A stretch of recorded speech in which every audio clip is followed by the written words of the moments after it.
Chapter 666. In the government building of Black Star City, Bennett was anxiously pacing back and forth. Most of the people around him had been sent out to deal with the disaster, and only a few officials were left in the room. They looked at Bennett anxiously, and everyone was nervous and hesitant.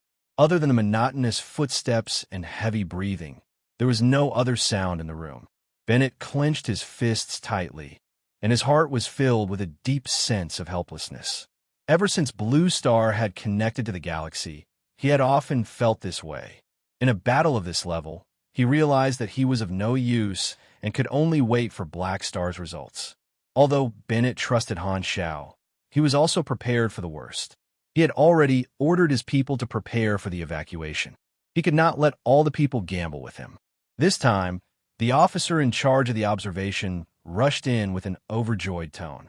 "Your Excellency, the battle is over. Black Star won."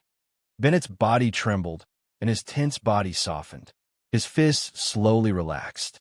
Everyone in the room was pleasantly surprised, and they could not help but cheer softly. "I understand. Do your best to prepare for the disaster and reduce the losses as much as possible." Bennett suppressed his excitement and ordered in an orderly manner. This shocking battle had caused a disaster on the planet's surface, and they had to deal with the mess to reduce the subsequent losses. "By the way, have you contacted Black Star? His Excellency Black Star just sent a message. He's leading people to deal with the disaster and needs our cooperation." "Great. Cooperate with him fully and carry out all his orders." Bennett was overjoyed. The aftermath of the battle between more than 10 people caused earthquakes, tsunamis, hurricanes, and other disasters to erupt all over the planet. Thankfully, Han Shao ended the battle quickly, and the disasters did not exceed the critical point. Among them, the storms on the sea were the easiest to deal with. Calamity-grade supers could extinguish the eye of the storm and make it dissipate, but disasters like earthquakes were difficult to reverse. Their main goal was to save the affected cities and reduce the losses. After spending a day and a night, Han Shao, Wilton, and the others dealt with hundreds of disasters of various sizes and alleviated the urgent situation. In the next few months, there would be more chain disasters, but they were all within a predictable range. Blue Star still had some problems that he needed to solve, such as the follow-up plan for the Six Nations. However, Han Shao was exhausted. He planned to rest for a day and familiarize himself with the changes after his advancement. Han Shao brought the captives back to Black Star City. Bennett was busy with disaster relief, but he took the time to thank Han Shao. Although the enemy had come for Han Shao and Blue Star had suffered an unexpected calamity this time, Bennett was not an insensible person. Blue Star had ascended to heaven under the protection of Black Star and was tied to the same chariot as Han Shao. Naturally, he would not blame this protector. If he wanted to be angry, he would be angry at the enemy's despicable methods.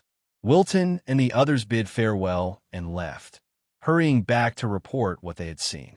Han Shao thanked them again for their help and discussed with Ghidorah Serbia V about the compensation for the calamity-grade casualties. Logically speaking, he did not have to compensate them, but Han Shao would not be so reckless. Ghidorah only had about 20 calamity-grade supers, and losing even one was a huge loss. Serbia V's heart ached, and he only felt better when he heard that Han Shao was going to compensate them. Amethyst Civilization found out about this through Wilton and contacted the Ghidorah Civilization, saying that they would pay a portion of the price for Han Shao. Han Shao's battle record of killing calamity-grade supers had raised his status, and Amethyst was even more optimistic about his potential. This action showed that they were completely trying to rope him in. Back in the room, Stephanie was still unconscious. Han Shao did not hold back and squeezed her juice until she was weak. Stephanie was very strong, and Han Shao could only imprison her without worry if she did not have the strength to resist. The third round of Prey had been completed. Han Shao did not give out the reward immediately. He could draw a random ability from one of the 10 people in Stephanie's team. Fu Ding was not around, so Han Technician was not confident in this kind of lucky draw. He planned to draw the prize after returning to the headquarters. During the battle, he had leveled up to level 195 like a rocket. Truth Mechanic had reached the upper limit and triggered the requirements for the next phase of his class advancement. This time, it was a common mechanic class advancement mission, which required him to build a machine that met the requirements. Han Xiao had triggered such a mission before, but this time, the class advancement mission's difficulty matched his level, and the requirements were extremely harsh. Most of the equipment and items could be ranked from low to high quality. Poor gray, normal white, good green, excellent blue, excellent purple, rare pink, and legendary orange. Orange equipment was the best among them. However, other than these general grades, there were two special grades, silver and gold. Gold equipment was the most special grade and extremely rare. It represented a universal treasure level item, and there were not many of them in the entire universe. To give a good example, the Purple Potatoes 6-star gold-plated gloves were a treasure of this level. As for silver equipment, it was an additional quality that represented the attribute of inheritance. If an item with a famous historical event or glory was passed down, it would become a silver equipment and obtain additional bonuses. The legacy attribute could coexist with the general grade. For example, an item could be both orange and silver. The class advancement mission this time required Han Xiao to build a piece of legacy orange equipment, which was commonly known as epic equipment. The legacy mode of mechanical equipment was blueprints, which meant that he had to find a special person to learn a silver legacy blueprint, build it, and reach orange quality. At the same time, the class advancement mission also had a requirement for the equipment level. The minimum level required was level 180. Therefore, I have to find a level 180 mechanical equipment heritage blueprint and build orange equipment. Han Zhao's mouth twitched. Even a Mountain Ape mechanical suit's requirement had not reached level 180 yet. Damn it, I think you're making things difficult for me, Black Star. Han Xiao remembered many ways to obtain silver legacy blueprints, but there were very few level 180 legacy equipment, and the way to obtain them was very complicated. Moreover, the higher the level of the blueprint, the harder it was to create a high-quality product. Han Xiao calculated that with his current intelligence and machinery affinity, he would be able to create level 180 pink equipment at most. Han Xiao shook his head. Although this mission was difficult, it was not completely hopeless. Moreover, it was a crafting mission, so there was no risk. He did not need to rely on mission completion cards to try his luck. He felt that the lottery might be more difficult. Legacy blueprints are not a problem, but my attributes are not enough to create level 180 orange equipment. Do I have to learn a new subclass to support my attributes? Han Xiao thought for a while and rejected this idea. In the later stages, leveling up would become more and more difficult. The cost-effectiveness of a main class was much higher than a subclass. Moreover, there was a promotion mission at level 200, so the benefits of subclasses were very low. He did not want to waste his EXP, and the EXP on the interface was the most cost-effective for leveling up his main class. After all, it was still a long time before the players went online, so it was best to save as much as possible. There were not many subclasses that he needed at the moment. Furthermore, Han Xiao had better choices. If I don't want to increase my attributes, I'll have to find some mechanic class talents, Han Xiao pondered. Thinking about Reynolds' talent, he could not help but feel envious. If he could obtain perfect mechanical sense, he would be able to complete the requirement directly. Sadly, perhaps because his posture was not right, Reynolds did not trigger the mission. I'll find a chance to get some mechanic class talents. No matter what, I'm still a mechanic. Glancing at the unconscious Stephanie, Han Zhao's eyes narrowed, and he could not help but feel a sense of urgency. The unexpected reward this time was knowing the master behind these hunters. The Ancient One, Thousand Shadows, was the real enemy. The deterrence of a beyond grade A made Han Xiaoxin's head feel heavy. Thousand Shadows was even more frightening than the tyrant. Wiping out Stephanie's team was not the end. He had only won some time to catch his breath. Who knew who Thousand Shadows would send to deal with him next time? With Albert and Stephanie as examples, the next mission would definitely be more dangerous. I still need more power. Han Xiao had an urgent desire. Over the past few days, Han Xiao had been staying in Blue Star to help, and the disaster was under control. Stephanie did not say a word after waking up. Han Xiao did not know what to do with her for the time being, so he just locked her up. With the entire team wiped out, no one maintained the fake memories of the leaders of the Six Nations. The leaders of the Six Nations recovered one after another, as if they had just woken up from a dream. The upper echelons of the Six Nations learned about their actions after they lost their memories from the records. Everyone was so scared that their faces turned pale. Oh my God, what have we done? Everyone still had lingering fears. Thankfully, Black Star had gotten rid of the mastermind behind the scenes. Otherwise, they would have been controlled forever and made a huge mistake. The Six Nations were worried that Black Star would misunderstand them, so they immediately expressed their stance and stated that the declaration of war was a misunderstanding. At the same time, the leaders of the Six Nations hurriedly contacted Bennett to explain the reason and beg for forgiveness. Bennett did not reply and only invited the leaders of the Six Nations to a meeting, saying that this planet had just suffered a disaster and needed to discuss the future development plan. Bennett's attitude seemed to be that he did not intend to pursue their actions after their memories were tampered with. In the eyes of the Six Nations' upper echelons, this represented Han Zhao's intention. The upper echelons of the Six Nations heaved a sigh of relief and rushed to Black Star City excitedly for the meeting. They had already memorized the script in advance and planned to explain the situation clearly to get rid of the blame on them. However, the direction of the situation was completely different from what they had imagined.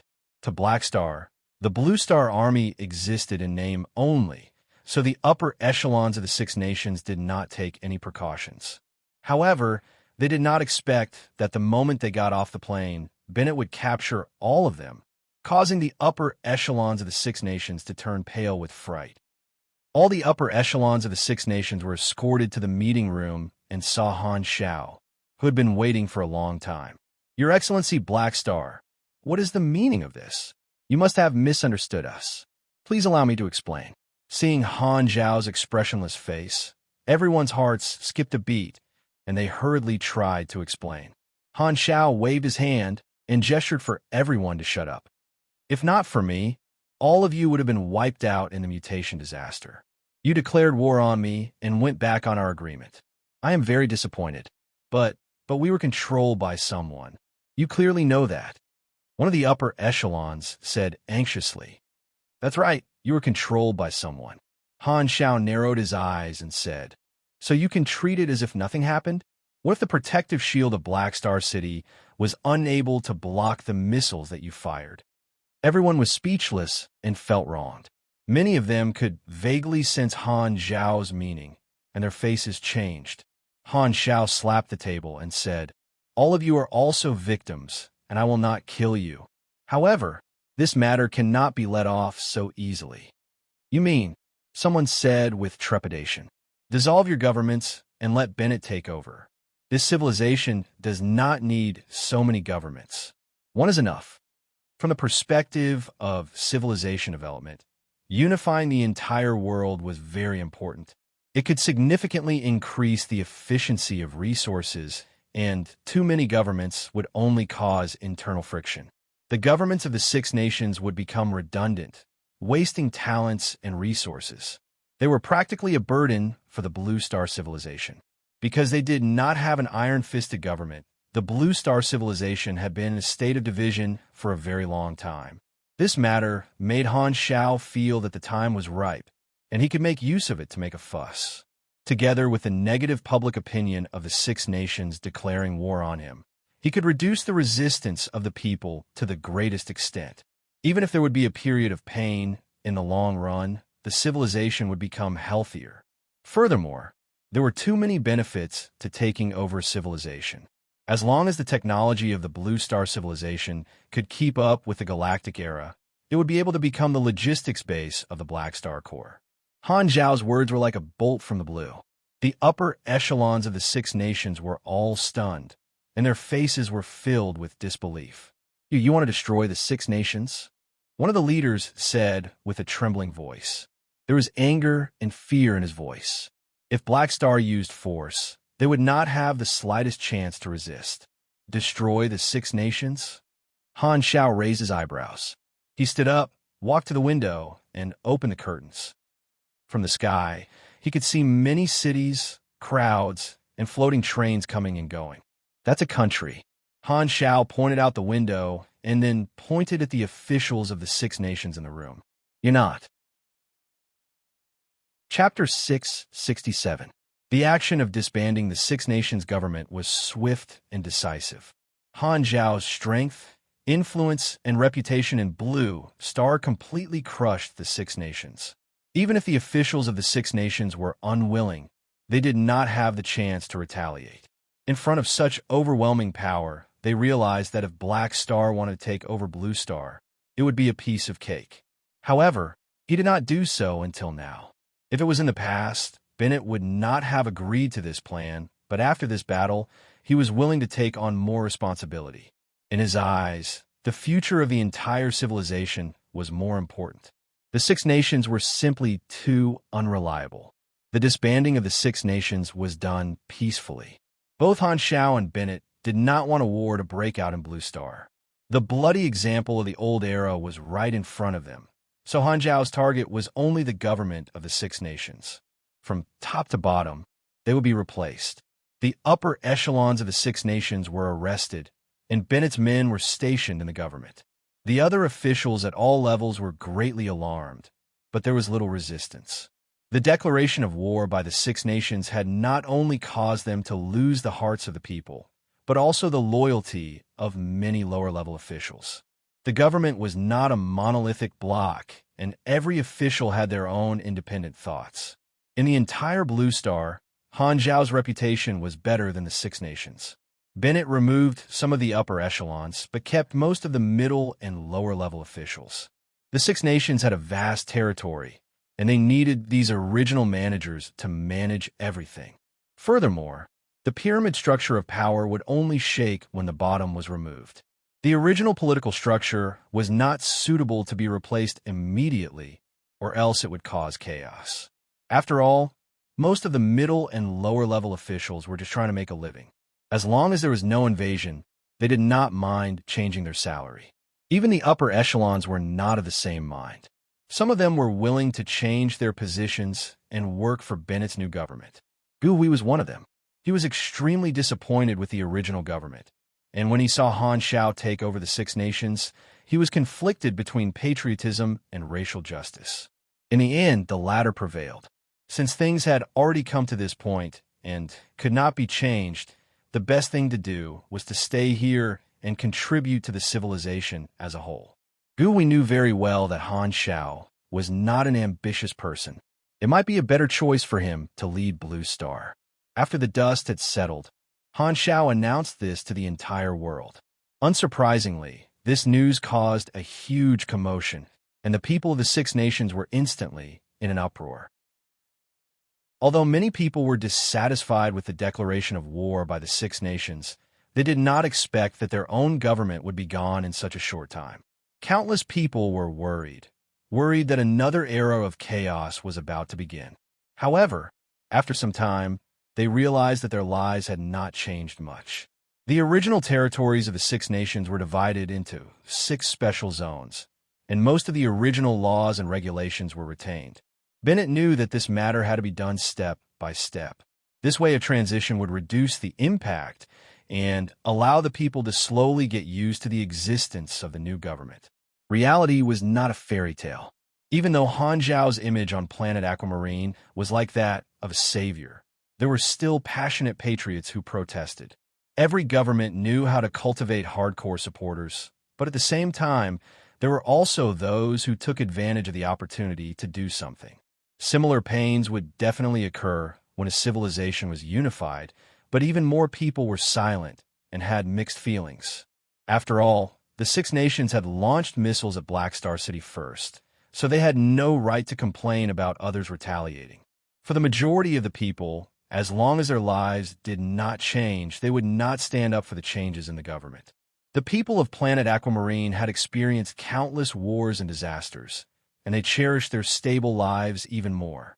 Furthermore, many of them were wanderers from the old era and were not loyal to the Six Nations. They had a clearer understanding of the changes in the government, and this greatly reduced the resistance. This was also one of the reasons why Han Xiao dared to do this. Furthermore, since entering the interstellar era, the traditional concepts had been challenged.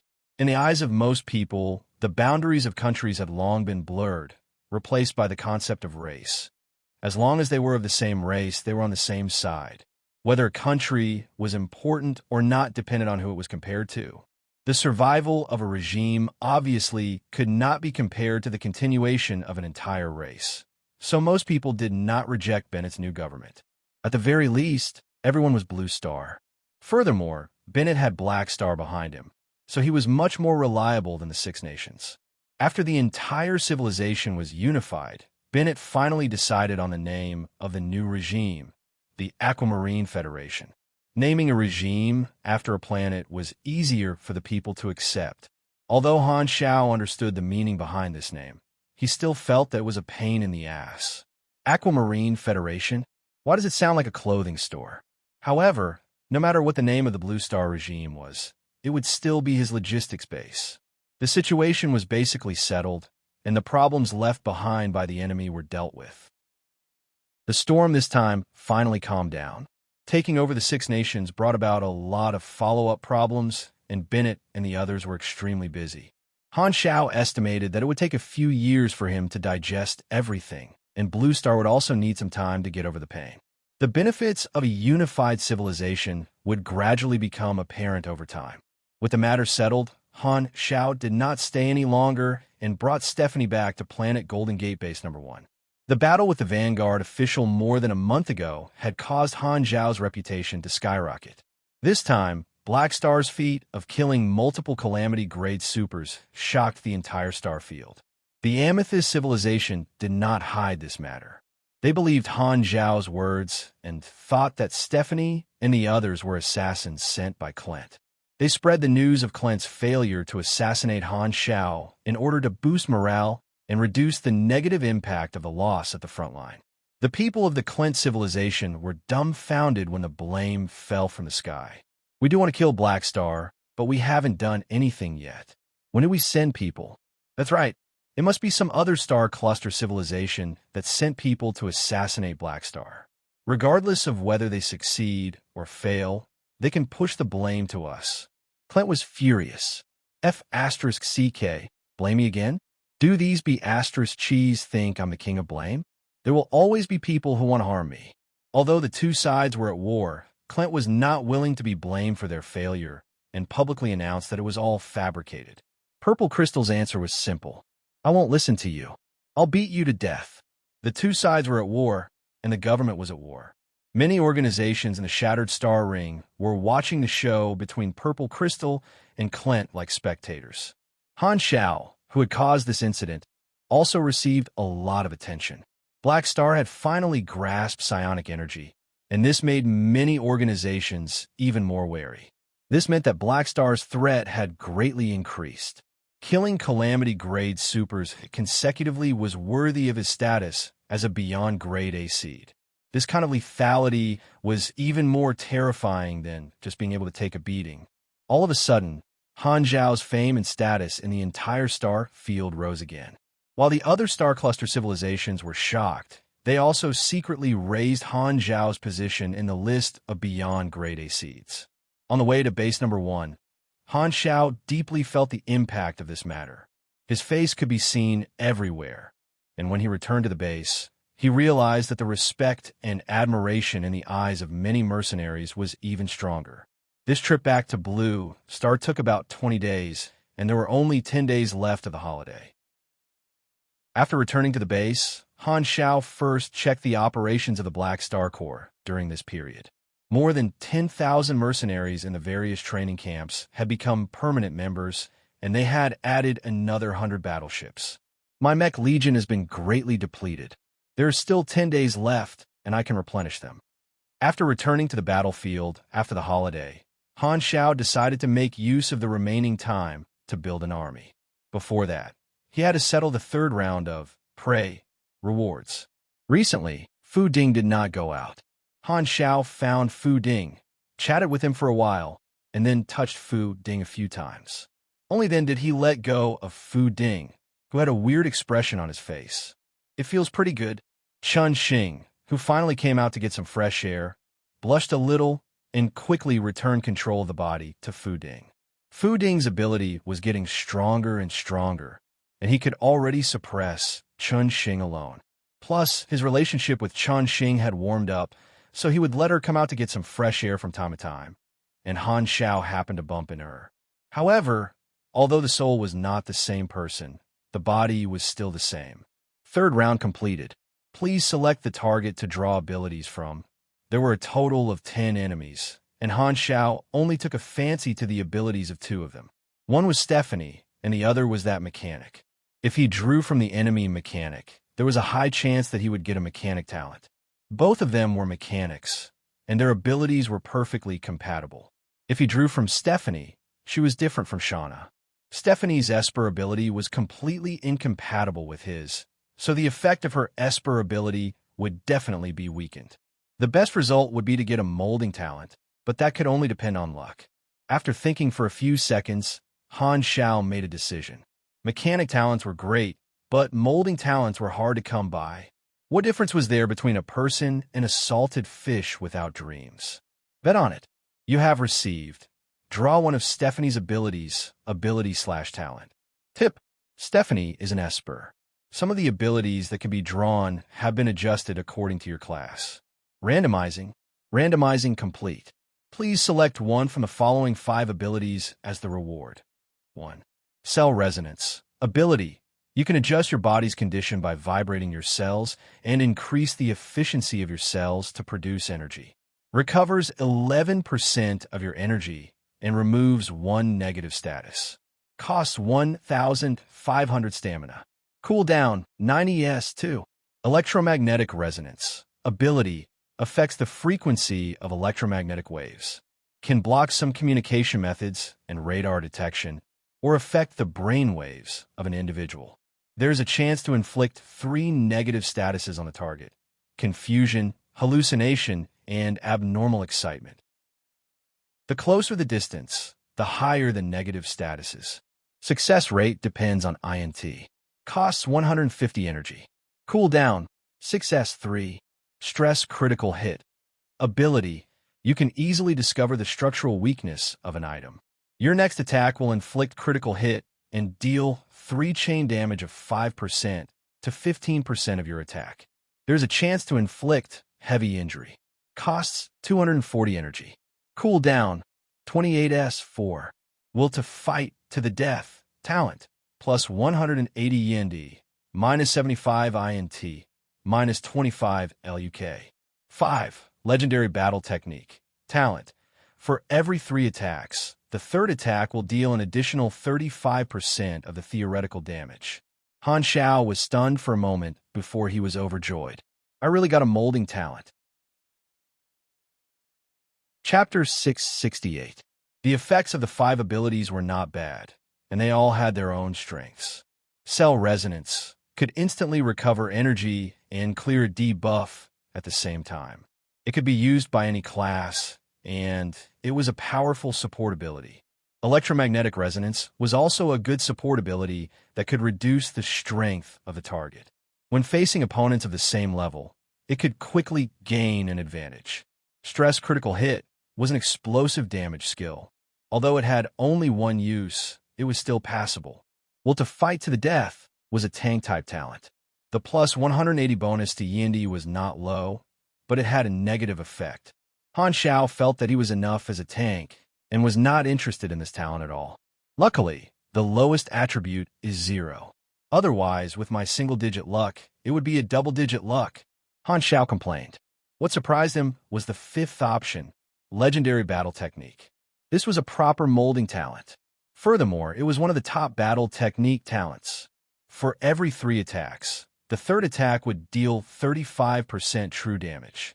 This talent was a passive ability and did not consume any energy. It was equivalent to his attack power, increasing by a large margin. With the attack speed of a Calamity Grade Super, how many times could a Calamity Grade Super attack be triggered in a single second? This was really awesome. You have received Legendary Battle Technique. I'm rich. I've earned big this time. Han Zhao's chest trembled in excitement. He hurried to the combat training room to test his new talent. The floor cracked open, and the alloy wall to test the damage rose. Han Xiao hammered the wall. True damage ignored defense. For example, if an attack with a theoretical damage of 10,000 was reduced by 50% by the target's defense, it could deal 5,000 damage with 35% true damage. That was equivalent to 5,000 plus 3,500 damage, almost double the damage. If the attack was completely blocked by a shield, magic shield, or mechanical heavy armor, the effect of true damage would be applied to the shield value and armor value.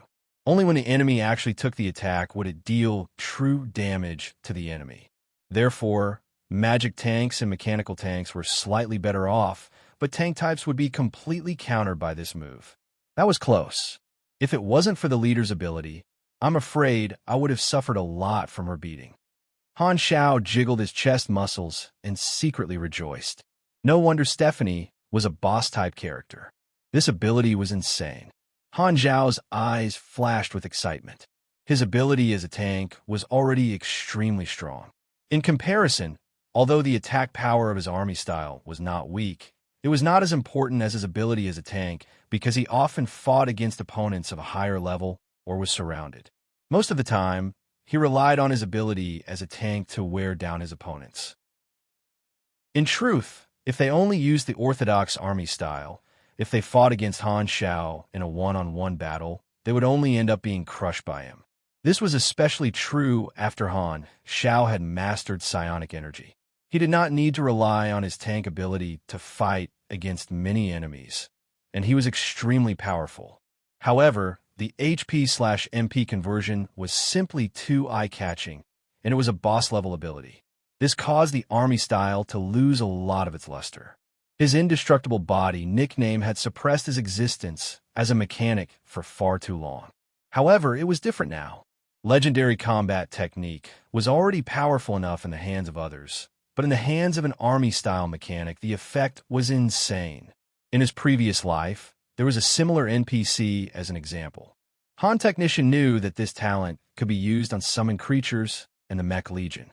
The summoned creatures would enjoy the bonus of the mage's talent through the mana connection, and the Mech Legion would share the effect of this talent through the mechanical force enhancement. After all, the Mech Legion was also considered as a type of mechanical equipment and would receive the same bonuses as the weapons in their hands. Han Xiao opened up a few elite mechanical soldiers that he carried around with him to test and figure out the mechanism of this talent. Machines that received the bonus of mechanical force would have the effect of legendary combat technique by default. This meant that the same machine would be able to trigger 1 true damage every time it attacked 3 times instead of counting the total number of attacks. To put it simply, an Oathkeeper would have to attack 3 times to trigger the talent. If it was the Psionic Sky Cannon, it would also have to attack 3 times to trigger the talent. However, the Oathkeeper would only attack twice, and the third attack would be fired by the Sky Cannon, which would not trigger the talent. This meant that the number of attacks of each machine would be counted separately and would not stack. Han Xiao could not help but fantasize. If the total number of attacks was calculated, it would be equivalent to 100 machines firing once, and 33 out of 100 attacks would be true damage. It would really be like sweeping through the world. Why would he still need a bicycle? After giving himself a gentle slap, Han Xiao reluctantly put away his fantasy. Phew, although the number of attacks can't be counted separately, it's still insane enough. Han Xiao was already very satisfied. The calculation mechanism was that 100 machines would fire 3 times in a row, a total of 300 attacks, and the last 100 would all be true damage. The ratio of true damage was the same as the total number of attacks, but the difference was that the frequency of attacks would be reduced. However, this talent did not need to hit the enemy to take effect. 3 slashes in the air could still trigger it. This meant that the timing of the talent's activation could be controlled. If used well, it could even cause every machine that hit the enemy to deal true damage. Han Xiao immediately thought of all sorts of ways to operate it, and he became excited. A powerful talent could cause a person's combat strength to undergo an earth-shattering change. In Han Technician's eyes, legendary battle technique was on the same level as the ability to convert health to energy. It would once again increase the damage of the Mech Legion. If I can realize this idea, my actual combat strength will probably increase by several times. I might really be able to sweep through anyone below beyond grade A. Han Zhao's eyes flashed, and the excitement in his heart almost burst out. The effect of this wave of looting was simply fantastical. Prey was indeed a hidden mission. The mission description of using battle to support battle was not just for show. Although he had been targeted by 1,000 shadows to be able to obtain this talent, Han Xiao felt that it was worth it. Not only was it worth it, but it was even worth it. Han Xiao opened his interface and browsed through it. He was so strong that even he was afraid of it. He was worried that after returning to the main battlefield, the enemy would only send a few people to stall him and reduce his threat level. But now, if there were fewer people, he could go on a killing spree. Han Xiao locked himself in the machinery modification room. Making use of the last 10 days, he planned to adjust Philip's battle control mode so that the mechanical army could display the power of the legendary grade battle technique.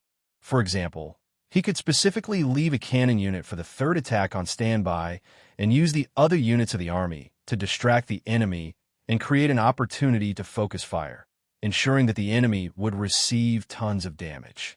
However, this required a large number of calculation modules for the army to work together. The matters of the Black Star Corps would be handled by Haluz and the others, so he did not need to worry. Increasing his strength as the leader was the main way to increase the status of the Black Star Corps. The secret war in the Colton Star Cluster was in full swing. The flames of war were everywhere in the West Wind, Chida, and Kaya star systems. The two sides had different thoughts. Ralph was prepared to remind Black Star to return to the battlefield. He needed him to stabilize the situation of the high-level combatants. Jord, who was in the Bloodshed Lands Command Center, was also wary of Black Star, who had disappeared for 2 months. At the same time, in the palace of the Hidden Red Robe Abbey. In the center of the palace, Austin was floating about 4 meters above the ground. His loose robe that did not fit him dragged all the way to the ground. Desero and the other forbidden sorcerers were beside him. I didn't expect that he would change so much. Austin slowly opened his eyes and sighed. The surrounding forbidden sorcerers all had strange expressions on their faces. Some time ago, Austin had summoned Lagi, and everyone had watched the entire conversation. Lagi was Austin's 4th disciple. All the mages present had followed Austin for a long time, and everyone knew Lagi.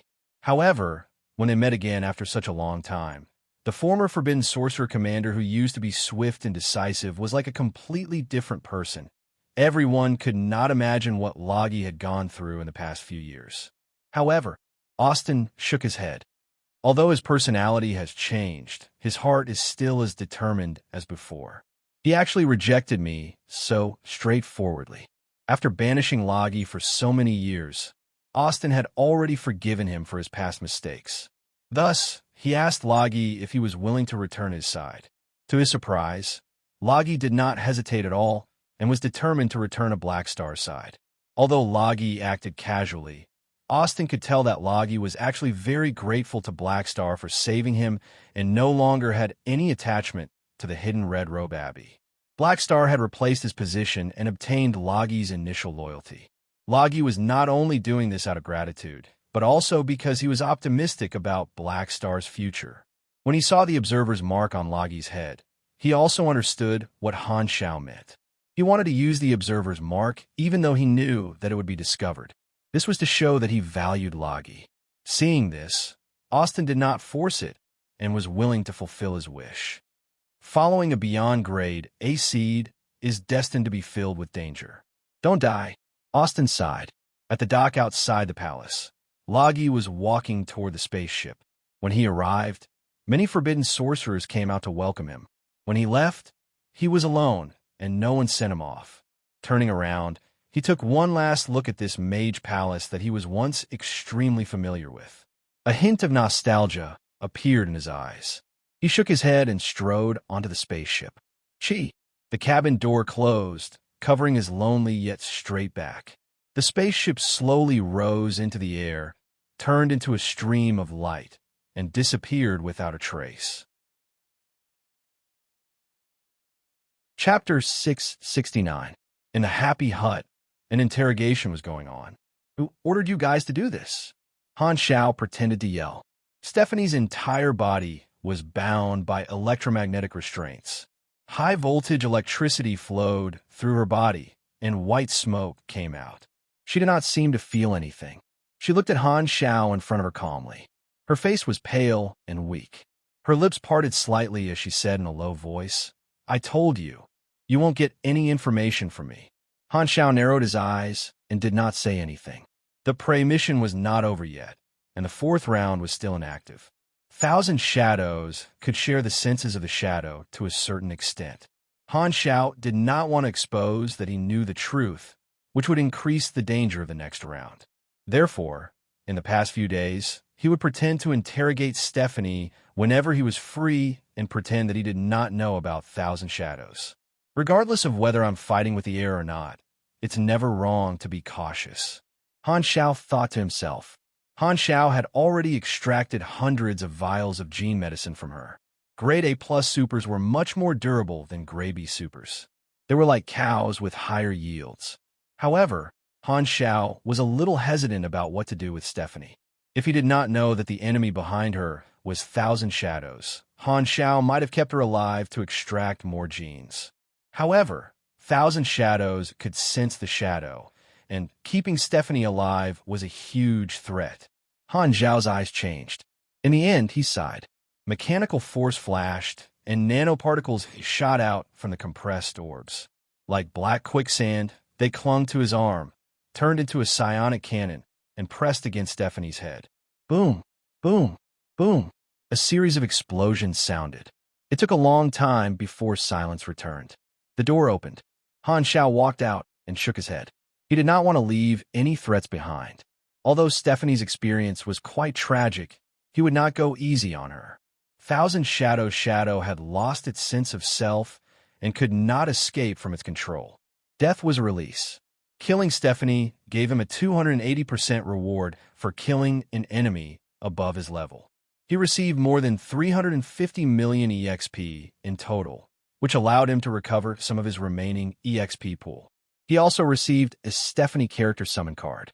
Character summon card, Stephanie, Resonance Penetration, reduces target's physical defense by 50% to 80% through close range resonance.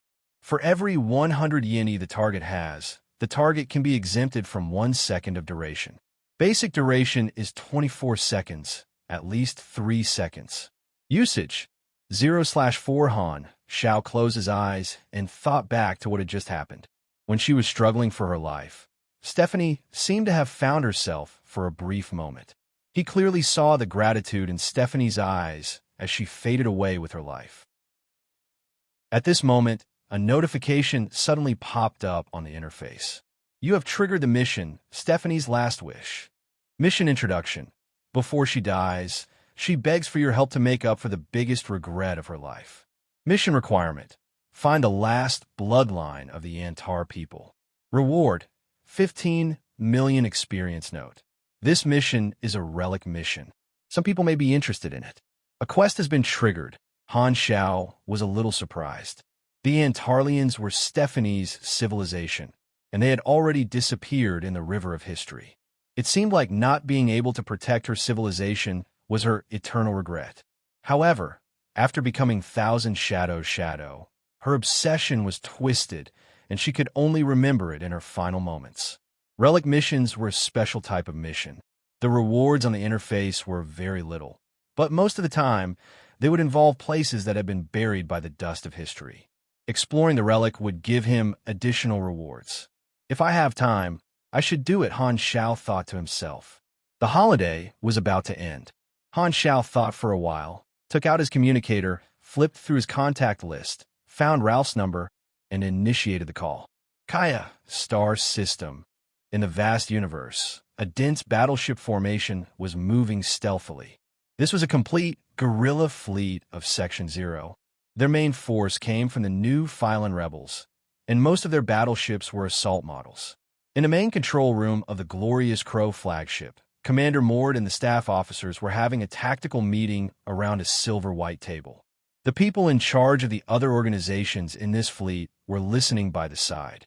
Above the table was a blue 3D star map, marking the Bloodshed Land strongholds and fleets. The color was dark red, which represented high risk. In our tactical sector, there are 12 Bloodshed Land strongholds. This operation is the highest order from the Battle Command.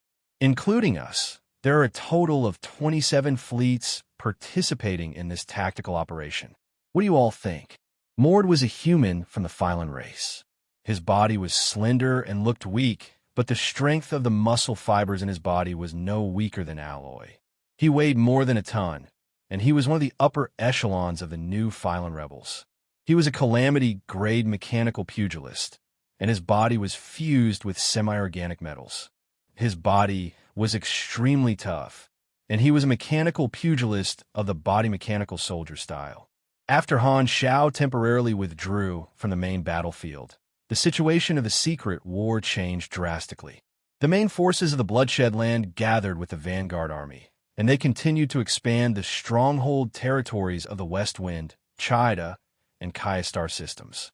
In 2 months, they built hundreds of stronghold planets that would help each other.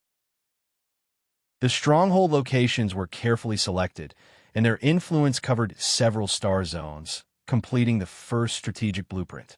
The ruling civilizations of the 3 star systems did not interfere in this unofficial secret war.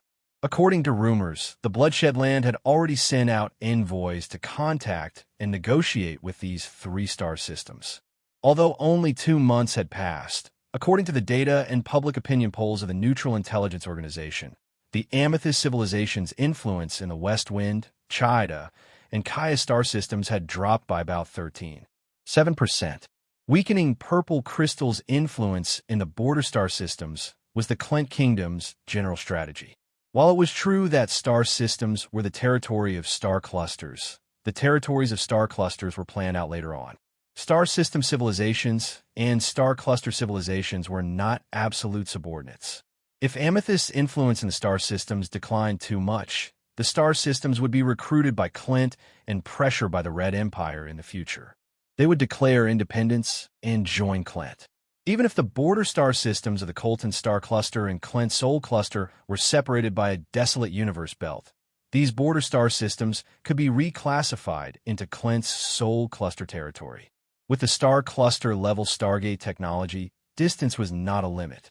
In order to reclassify the star cluster territory, the most important thing was the support of a universal civilization. This was the reason why Clint had the confidence to take over a star system. Amethyst was half neutral.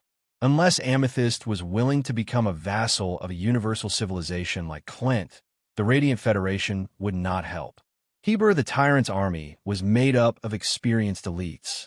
They were publicly recognized as one of the top armed forces in the Shattered Star Ring. If they fought head-on, Section 0 would not be their match.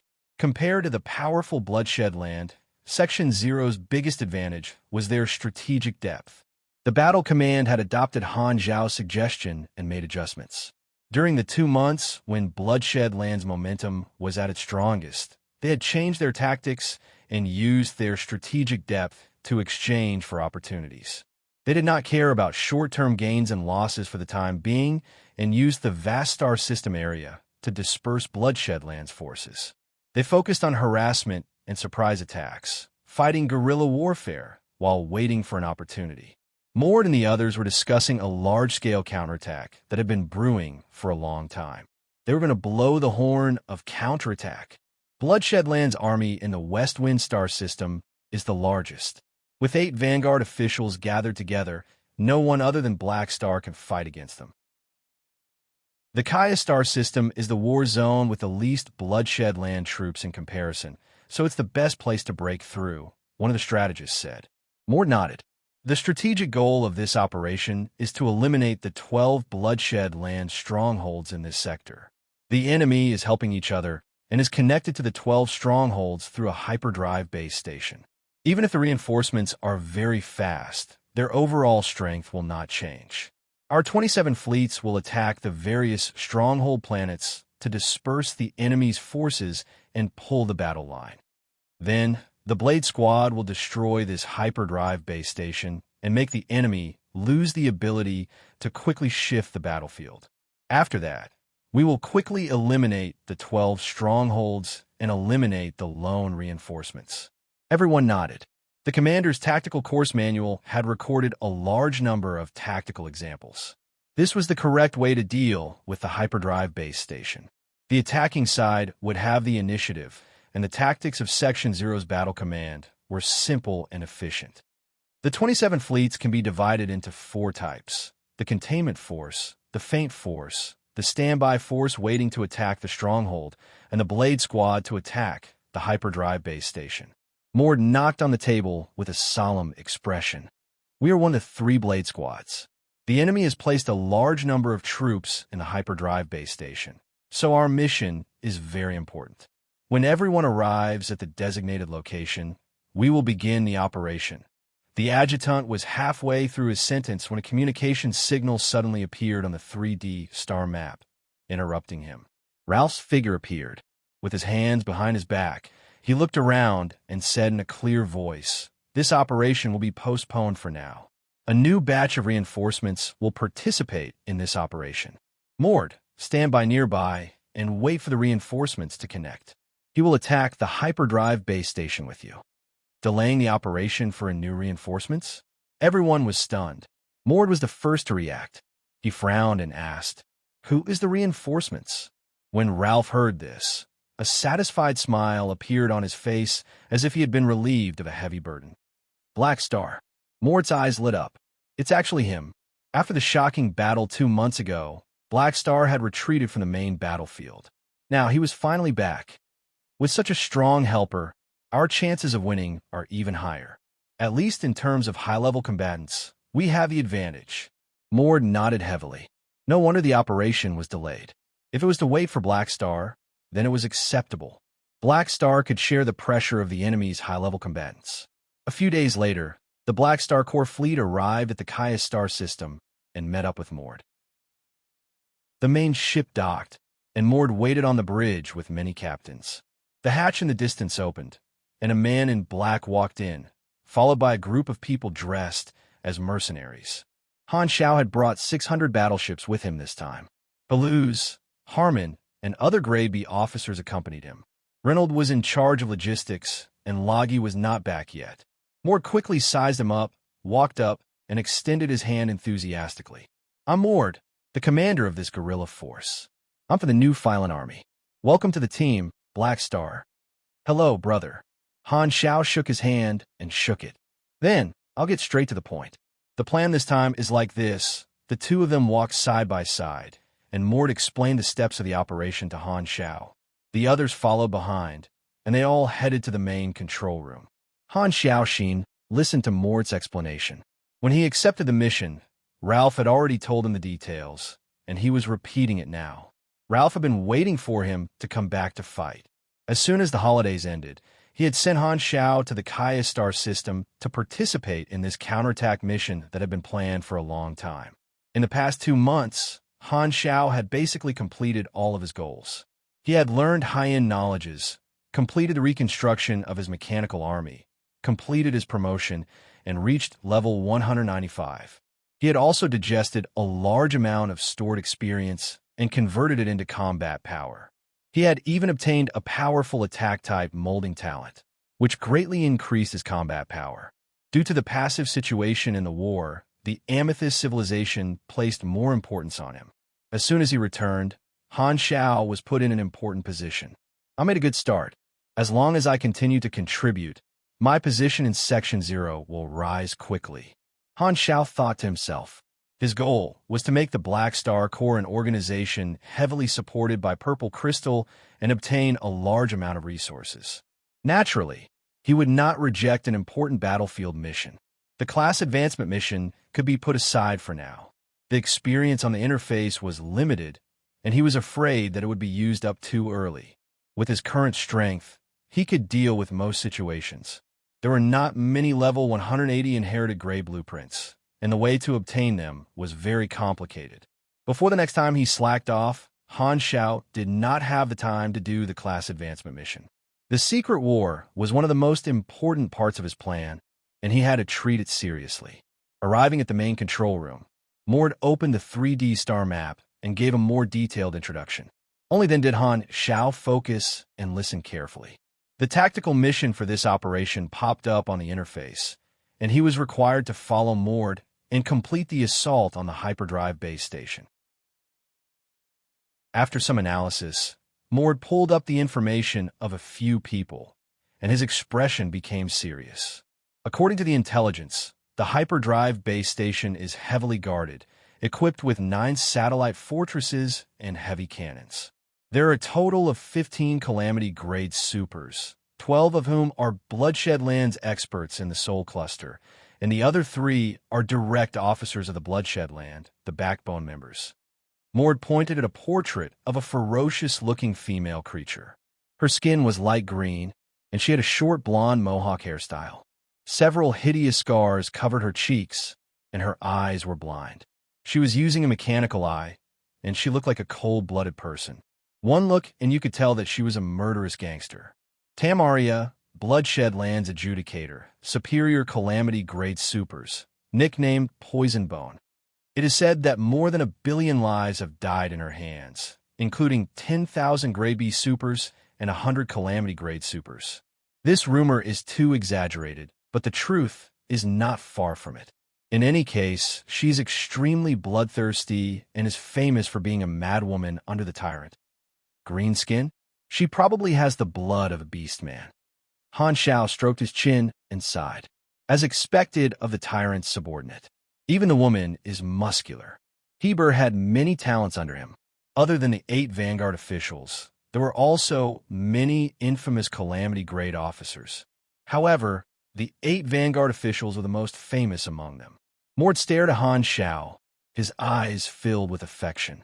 This woman and the other 14 Calamity grades, I'll leave them all to you. Whoa, we've only known each other for less than an hour, and you're really not holding back. Han Xiao turned around and patted Helu's shoulder. Did you hear that? I'll leave them to you. Helu's face was filled with question marks. Just kidding. Why would I send you to your death? Han Xiao laughed and cracked his neck.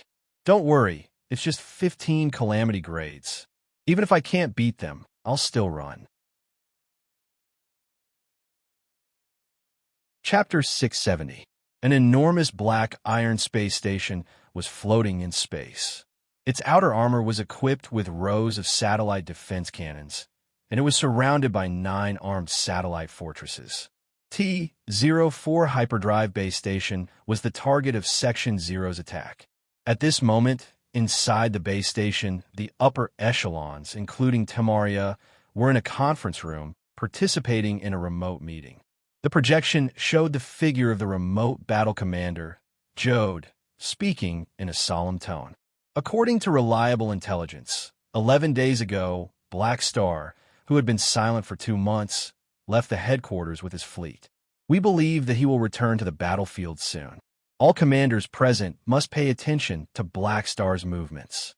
This meeting was for all the Bloodshed Land commanders in the West Wind, Chida, and Kaya Star systems. Black Star's return to the battlefield was the reason for this meeting. After the battle between Black Star and the 8 Vanguard officials, Jode placed a lot of importance on Han Xiao. Although one person could not influence the entire battle, Black Star was one of the most dangerous high-level combatants in Section Zero. His deeds were shocking, and Jode felt that it was necessary to release a notice for him. Even if this was making a mountain out of a molehill, it was better than not preparing at all. Based on the recent rumors and the experience of him fighting with the 8 Vanguard officials, I have compiled a report on Black Star. I will send it to all of you in a while, Jode said. He believed that knowing the enemy was the key to victory. Purple Crystal would definitely put Black Star in an important position. This report on Black Star would allow every commander to understand their opponent. If they were attacked, they would know how to deal with Black Star. The meeting ended quickly. The T-04 hyperdrive base station commander's communicator received a message. He glanced at it for a moment before Tamaria strode to his side and snatched the communicator away from him. She began to read the message on her own. The base station commander was helpless. He was not a direct member of Bloodshed Land, but a talent recruited later. Tamaria's position in the base station was higher than his, and this green-skinned woman was not only the captain of more than 10 high-level combatants, but also the supervisor. Other than listening to orders during battle, she did not care about him at all. The base station commander was already used to Tamaria's rudeness. Tamaria glanced at it and sneered. She threw the communicator away. And here I was wondering how powerful Black Star was. It turns out that he's so easy to deal with. The base station commander picked up the communicator and browsed through it. He immediately understood what Tamaria meant. Jode had even included the idea of dealing with Black Star in the information. The result of the battle between Black Star and the 8 Vanguard officials was indeed shocking. However, upon careful analysis, Black Star's weakness was also very obvious. He had been suppressed by the 8 Vanguard officials throughout the entire battle and had only managed to survive by relying on his indestructible body. Apart from that, Black Star's lethality was very limited and could not cause too much trouble. Although it was rumored that Black Star had recently learned psionic energy, he was not the only mechanic in the entire universe who knew about psionic energy. It was far from being unsolvable. Furthermore, strategic psionic energy weapons were equivalent to nuclear weapons in the galaxy. With the restrictions of the 3 universal civilizations, even star cluster civilizations would not use them unless they had no other choice, let alone in this secret war. Unless Black Star wanted to go to the military court of the 3 universal civilizations and enjoy a prison sentence of more than 100 years, he would not use the violent primordial psionic energy everywhere. According to various factors, Jode had written down a general method to deal with Black Star. As long as they sent 1 or 2 senior Calamity-grade calamities and 3 to 5 ordinary Calamity-grade calamities to destroy Black Star's mech legion, they would be able to make Black Star lose his threat and not be of much use in the war. According to the methods of the various organizations in Section 0, to prevent the loss of their high-level combatants, as long as they kill Black Star, the threat of the other Calamity-grade supers in Section 0 would be greatly reduced. No wonder Tamaria looked down on him. Black Star is not as difficult to deal with as I thought. This thought flashed through the base commander's mind. However, Black Star's body is great. Tamaria revealed the fangs in her mouth, and her tone was filled with passion, desire, and cruelty. I wonder if I can obtain his abilities if I eat him. The customs of Tamaria's race were very barbaric and bloody. They believed that by eating the flesh of the enemy, they would be able to obtain the enemy's strength. Eating a strong enemy would make them stronger.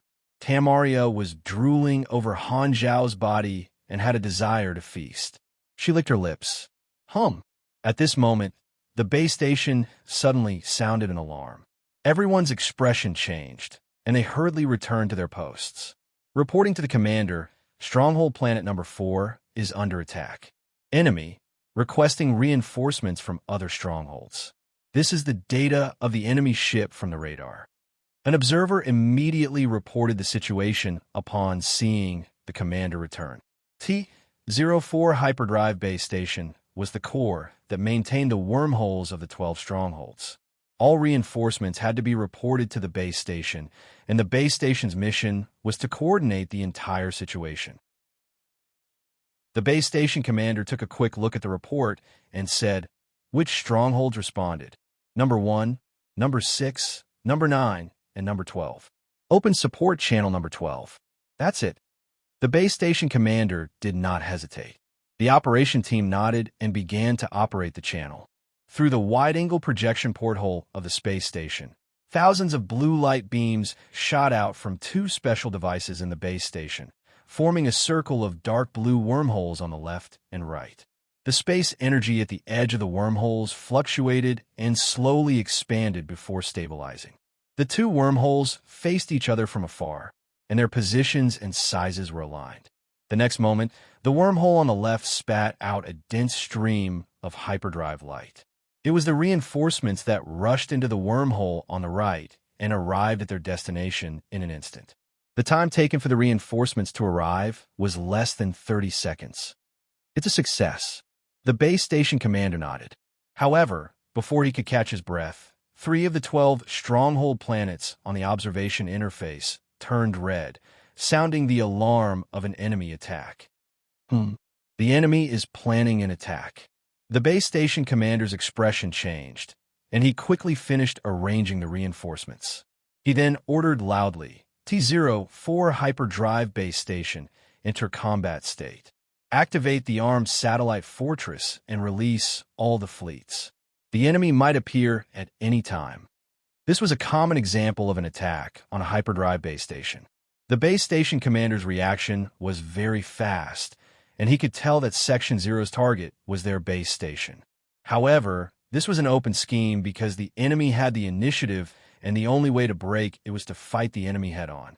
Section Zero had endured humiliation for 2 months, and their strategy of spreading their forces had finally paid off. They had chosen T-04 hyperdrive base station as the target of their counterattack precisely because of the limited number of troops in this area and the fact that the long-range Stargate had not been built yet. The entire base station was immediately mobilized. Tamaria narrowed her eyes and stood up. Not only was she not nervous, she even had an excited look on her face. Great, someone is finally here to fight. My bones have not moved for too long, and they are about to rust. Very quickly, more strongholds were attacked, and they called for reinforcements. The base station commander controlled all the troops, but even though he knew that this was a scheme, a large number of troops were still restrained. Just as everyone was feeling nervous, the radar of the base station rang with an ear-piercing alarm that swept through the entire space station. Warning! Warning! A large number of unknown targets are detected approaching. Everyone looked at the porthole. The porthole's field of vision had been adjusted to over-the-horizon mode, and the scene in the distance was displayed. They could see streams of hyperdrive light stopping one after another, revealing Section Zero's fleet. They're here. The base station commander clenched his fists. They're finally here. Tamaria clenched her fists and walked out with large strides. T-04 hyperdrive base station was in sight, and the armed satellite fortress was glowing. It was already in an activated state. The enemy's fleet is already prepared. Humph! Looks like they've already guessed our strategy. Mord looked at the long-range projection and did not think much of it. He did not think that such a simple strategy would be able to fool the enemy. It was fine as long as it was effective. Time is limited. All formations, charge. After the order was given, the fleet accelerated and charged forward. Both sides locked onto each other through their radars and opened fire at each other. The high-energy particle cannons shot back and forth, crisscrossing each other. The bright light instantly covered the dark space of the universe. The colorful light was pregnant with death in the silent brilliance. The 9 armed satellite fortresses acted as the 9 vertices, forming a huge, irregular protective shield to protect the base station from being attacked. A total of 3 spearhead units attacked the base station, and reinforcements appeared from 2 other directions. They immediately dispersed their firepower, and the pressure on Mord's fleet was greatly reduced. Han Zhao's fleet also charged together with Mord and blended in with the fleet. The light blue electromagnetic shield of the battleship blocked the densely packed ion cannons time and time again, creating ripples in the shield. At this time, the 2 sides were very far away from each other and had not reached the stage of close combat yet. Han Zhao suddenly received a communication from Mord. Black Star, do you see the 9 armed satellite fortresses? That's the generator of the base station's shield. This shield is very strong, and we don't have time to slowly break through it. I've discussed with the commanders of the other 2 units. We're going to send a team each to land on the armed satellite fortresses and blow up at least 1 armed satellite fortress. Mort spoke very quickly. What he meant was that blowing up 1 armed satellite fortress would create a gap in the shield. Before the other armed satellite fortresses could change positions to repair the gap, the main force would be able to seize the opportunity to rush in and attack the base station. Only by destroying the base station would the operation be considered a success. They did not have much time. In this operation, The diversion and feint units were the largest, because only by putting enough pressure on the strongholds could they draw away reinforcements and restrain the forces of the 12 strongholds. This way, not many troops could come to support the hyperdrive base station. Therefore, they had to destroy the base station while the enemy's forces were scattered.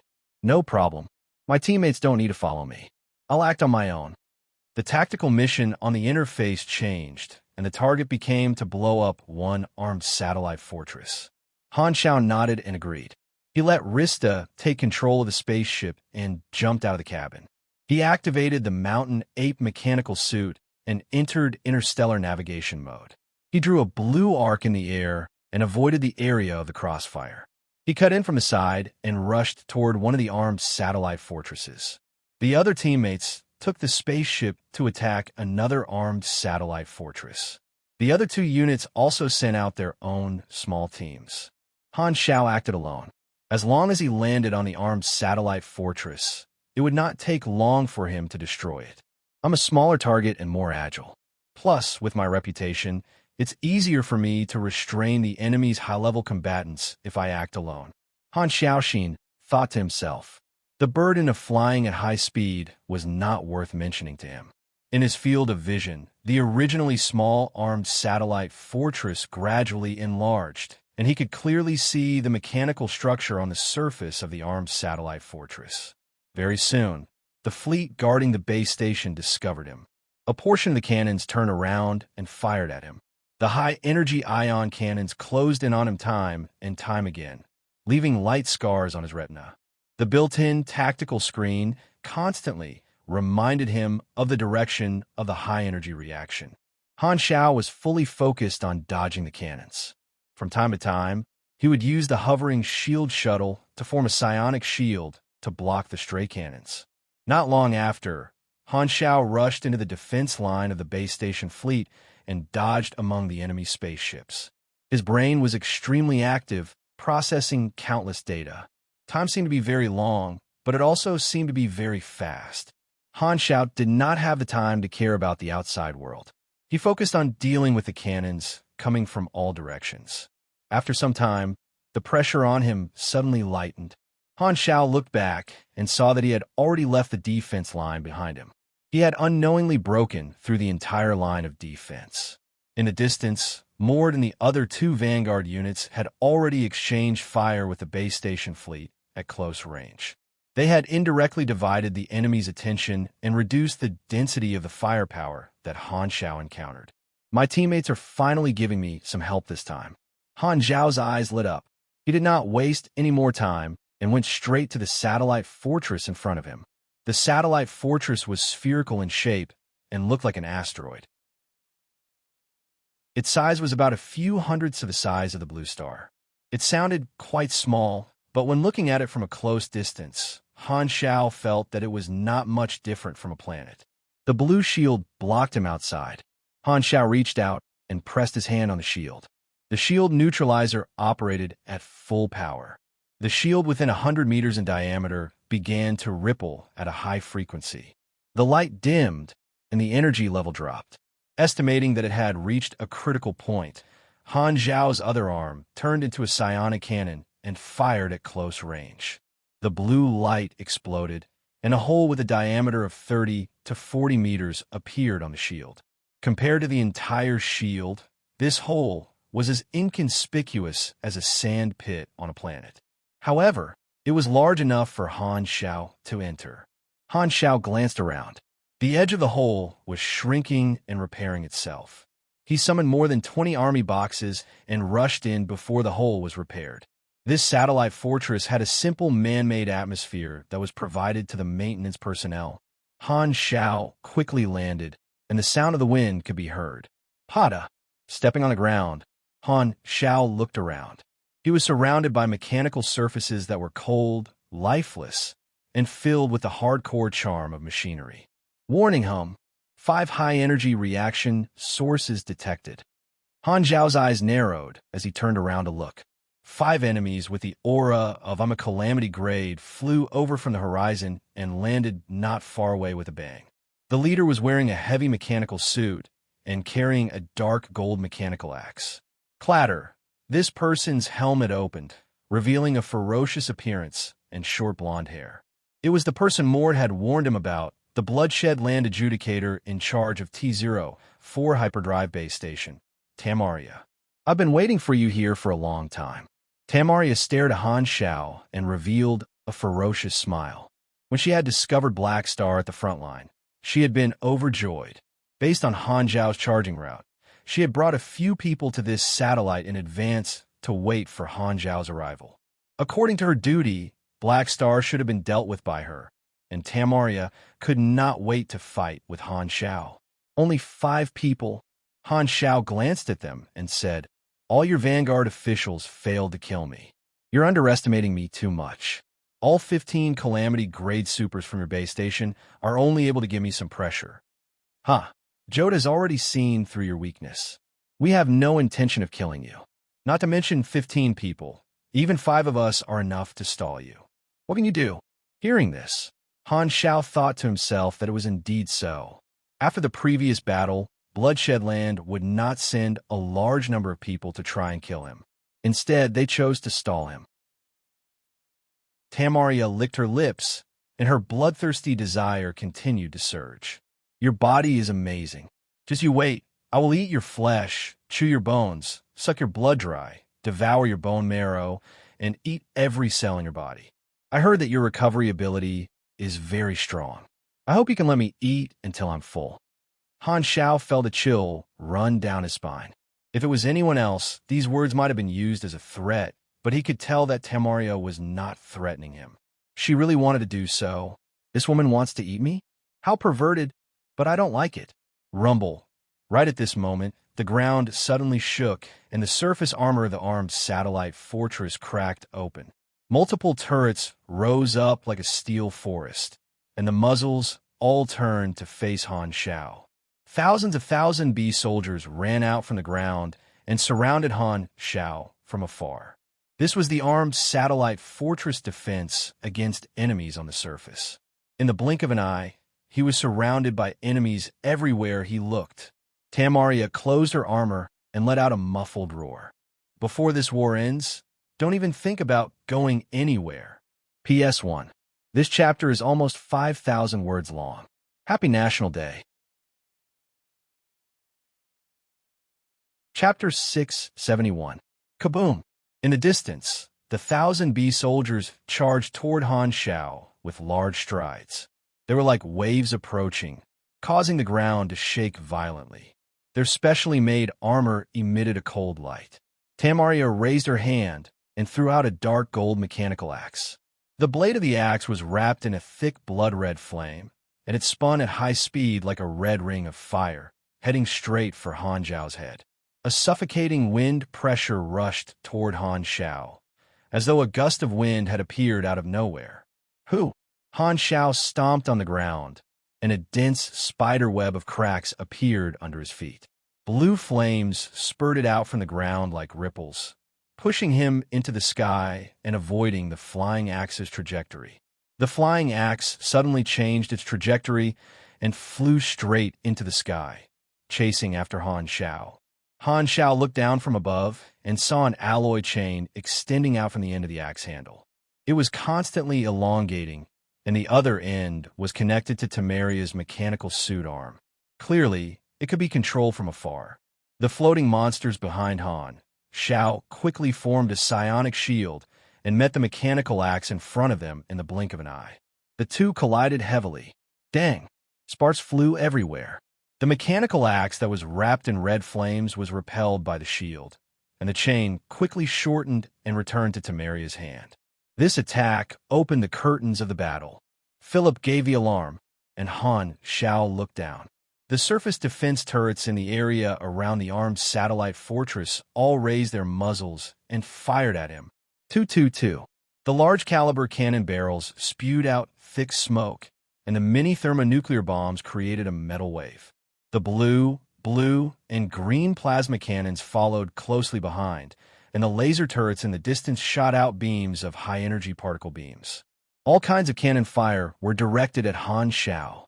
Han Xiao was not only facing 5 calamity-grade supers, but he also had to face the defensive measures of this armed satellite fortress.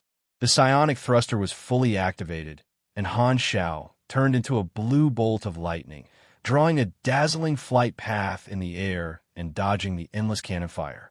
Rumble. One after another, violent explosions were left behind by him. The high-temperature shock waves caused the temperature of the mech to rise rapidly. The sky was soon enshrouded by mushroom clouds one after another, which contained the thunder and lightning of the plasma cannons. It was as if a rapidly expanding thunderstorm cloud had appeared above the satellite fortress. As for the particle cannon, it pierced through the dark clouds, giving off a myriad of radiance. If one ignored the dangers involved, this scene was like 1,000 rays of light breaking through the clouds. It could be said to be spectacular. His vision was filled with black smoke, and his armor value slowly decreased under the aftermath of the explosion. With a calm expression, Han Xiao activated his army box and activated the mechanical force field to give him a mechanical force bonus. His energy had a new void attribute, and he could use the void dimension to conduct energy from a distance. This meant that within a certain range, the mechanical force bonuses would no longer be limited by space and could be used directly on machines. This greatly reduced the consumption of mechanical force bonuses and increased the efficiency of energy transmission. Crack. Dense mechanical sounds suddenly came from the dark clouds, which suppressed the sound of the explosion for a moment. It was like the war drums of one. 2 million mech legion, shaking everyone's hearts. Army attack, command received. Coverage confirmed, Philip's cute voice sounded from the mechanical suit's helmet. The next moment, millions of psionic cannons landed at the same time. It was like 1,000 flowers blooming in the night, and stars were falling like rain. Boom, boom, boom, boom. The surface of the fortress in this area was instantly plowed. Amidst the blue psionic expansion light, the metal surface was deformed and shattered. Armor parts flew everywhere, and countless large craters were blasted out. It was a scene of devastation. 40% of the defenses in this area were directly destroyed by this round of airstrikes. The satellite fortress was completely crushed by Han Xiao's army.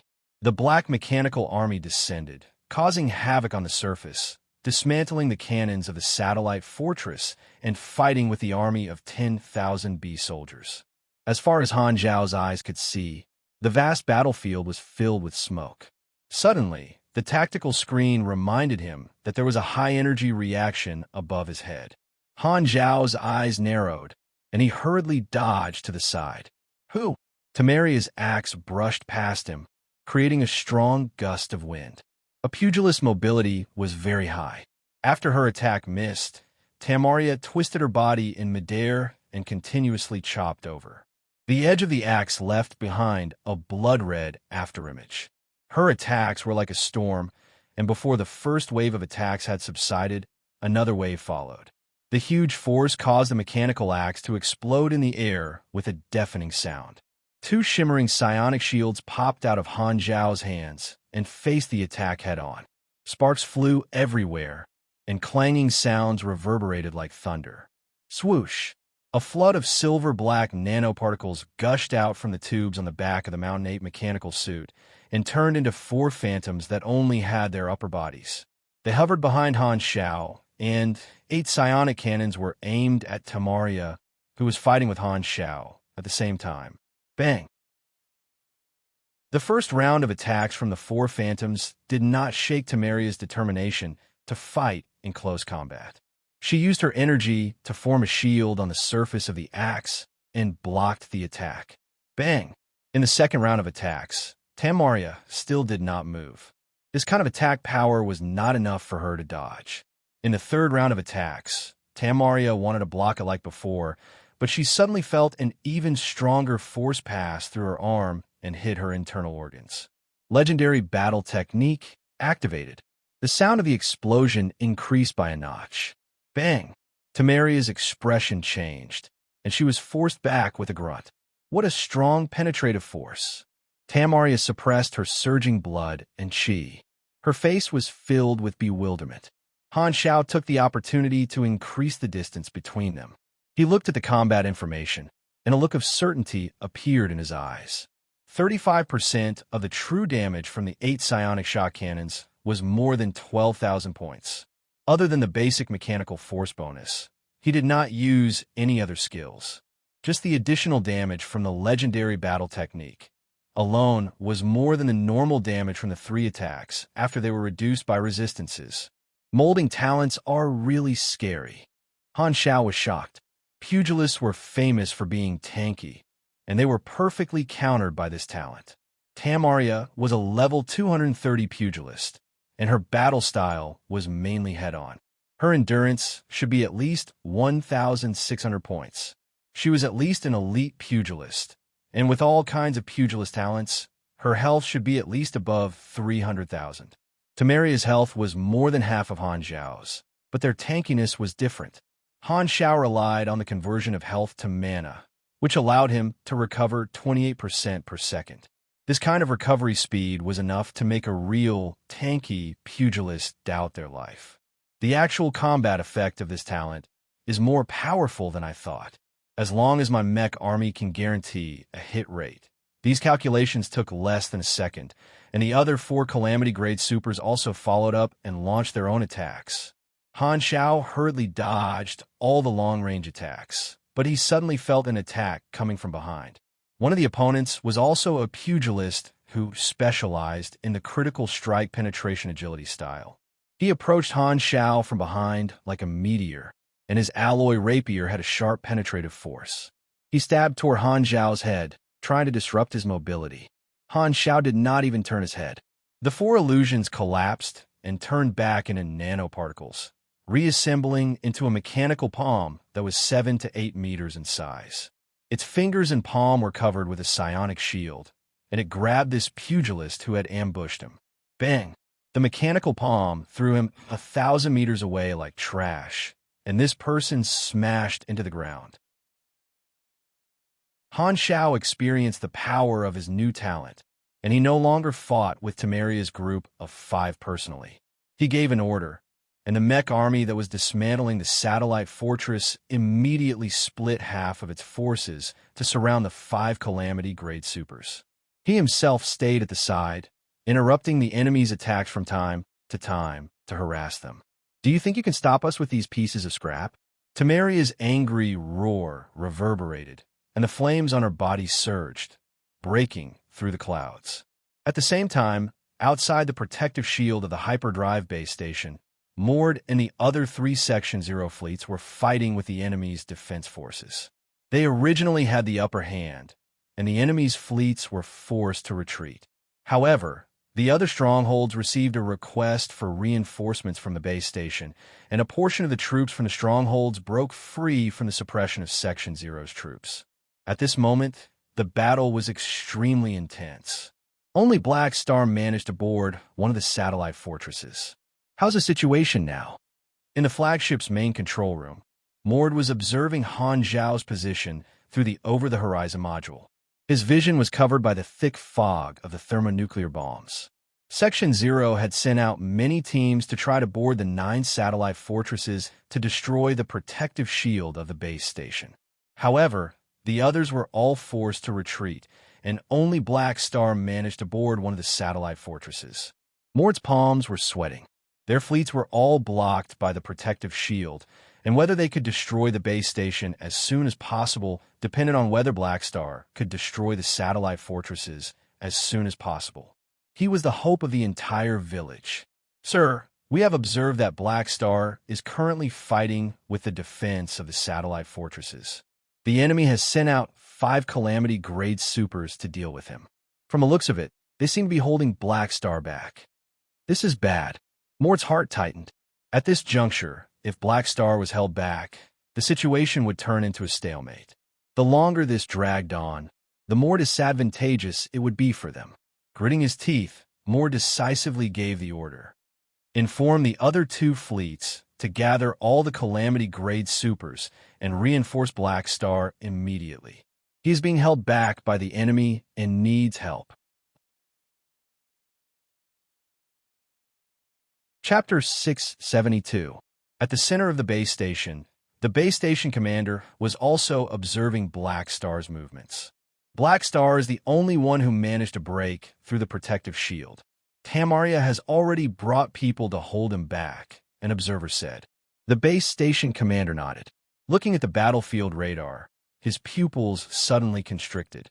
The enemy sent out a Calamity Grade team to break through, and they're heading toward the satellite fortress where Black Star is.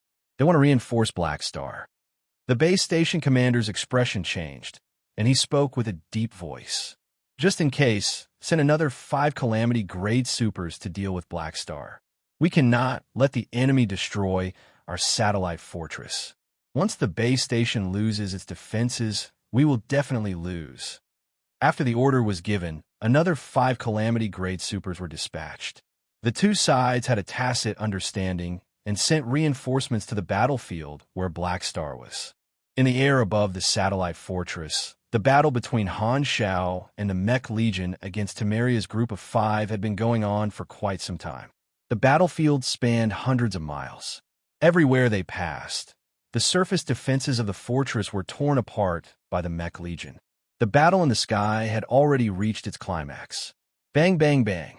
The 5 Calamity Grade supers charged left and right, and the destroyed mechanical soldiers fell one after another. Boom! The dark gold mechanical axe spun like a whirlwind, bringing with it a thunderous sound wave as it smashed the machinery along the way. Temeria's majestic strength drove her heavy armor, and she punched and kicked, smashing all the mechanical soldiers around her. The other 4 displayed their various abilities, constantly killing the Mech Legion. It looked like the enemy had activated unparalleled mode, but Temeria's group of 5 was riddled with injuries. In reality, they were in an extremely passive state. With millions of mechanical soldiers, the attacks were extremely concentrated, and there would definitely be a time when they would hit. Han Shao had previously set up Philip's combat mode according to the trigger conditions of Legendary Battle Technique. The first 2 attacks were mainly to seal off the target's dodging paths, and the third attack would hit. Furthermore, he had staggered the attack frequency of multiple troops and adopted a wave attack pattern.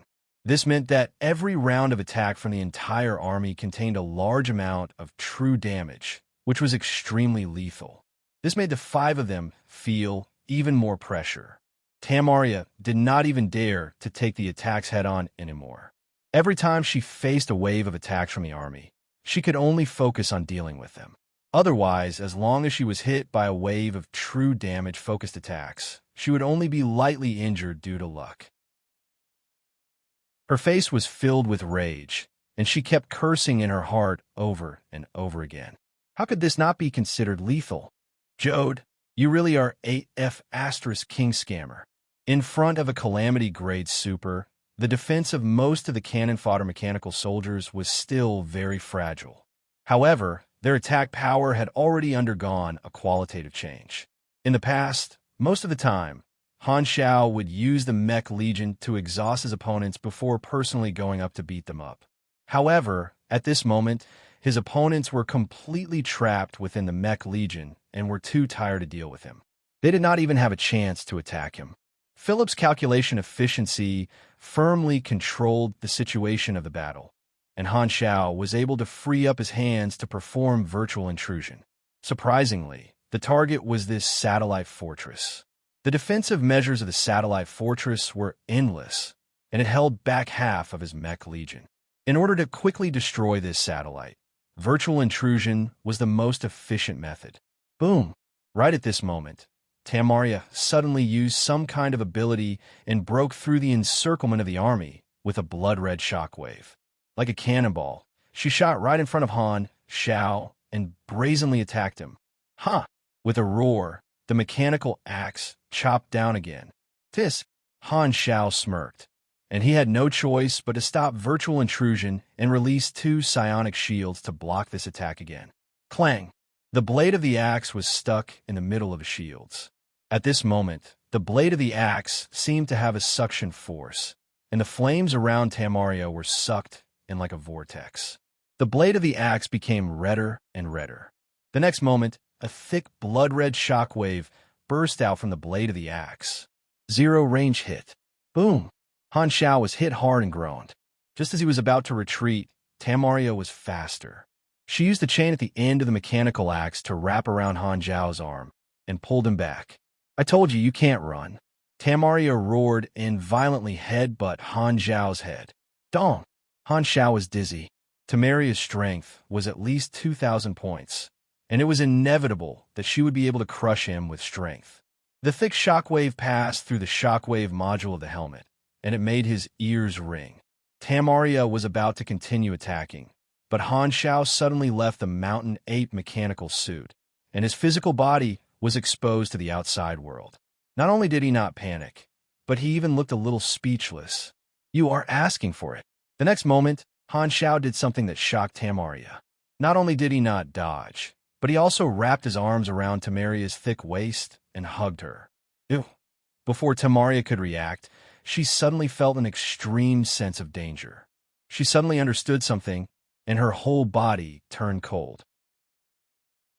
The Mech Legion all turned their cannons and aimed at Han Xiao in the center, and Tamaria, who was being hugged tightly by him. Let go of me! Tamaria was shocked and quickly tried to use her strength to push Han Xiao away. However, the mountain ape mechanical suit controlled by Philip spat out dozens of compressed orbs, which turned into all sorts of traps and placed them around the two of them. There were electromagnetic absorption, gravity enhancement, space stabilization, and so on. They used all kinds of control traps to create a short 2 to 3 seconds of control time. The two of them were rooted to the ground, almost unable to move. They became targets together. Han Xiao leaned close to Tamaria's ear and laughed. You've been fooled, right? I'm the bait. Do you want to blow yourself up too? Tamaria only realized that Han Xiao had an indestructible body after she finished speaking. Anger and despair appeared on her face as she gritted her teeth. Do you really think you won't die? No, I'm still going to die. Han Xiao blinked and said something that Tamaria did not understand. But I'm immune to true damage. The next moment, countless psionic cannons fired from all directions. Boom! The expanding explosion covered the two of them. The other 4 Calamity-grade supers were shocked, and they ran away without caring about anything else. The ball of light expanded to the extreme and exploded. The shockwave blew away all the debris in the surroundings, sweeping away the dust and clearing up the surroundings. It was like using an eraser to erase a piece of black. The exploding ball of light turned into specks of light that fell like rain. At the center of the explosion, Han Xiao was in high spirits. He summoned his mechanical suit and put it on again. Only then did he let go of the charred corpse in his hand and let it fall. With Steel Body being immune to true damage, he was able to recover his energy continuously. Through the conversion between energy and energy, he was able to replenish the amount of health that was lost from the explosion. Not only was he not injured, he even felt a little refreshed. Oh, so it was because the advanced strength and life talent had stacked a few times. No wonder his body was so relaxed. Han Xiao raised his brows, using himself as bait to control the enemy, and then letting the Mech Legion focus fire on him. This was his trump card after obtaining the conversion between energy and energy. As long as the enemy did not know what was going on, they would fall into his trap. As long as he could control them, he would unleash a wave of focused fire. He specialized in beating up iron dolls. After obtaining legendary battle technique, the lethality of this battle style was completely different. It was already an ultimate move that could kill the enemy. It could be said to be a blind fighting style. Tamaria did not make a sound and was directly killed by the focused fire. No matter what kind of person she was, in Han Zhao's eyes, she was just a grade A+ pugilist with 70% of her health left. He would kill her in one move. Whoever broke through would die. Han Xiao turned around and looked at the other 4 Calamity-grade supers not far away, grinning. Let's get closer to each other. The 4 Calamity-grade supers trembled, and their faces were filled with fear. They only had one thought left. Chapter 673. Rumble. The armed satellite fortress was plowed by the Mech Legion over and over again. The four Calamity grades no longer surrounded Han Shao, but ran for their lives.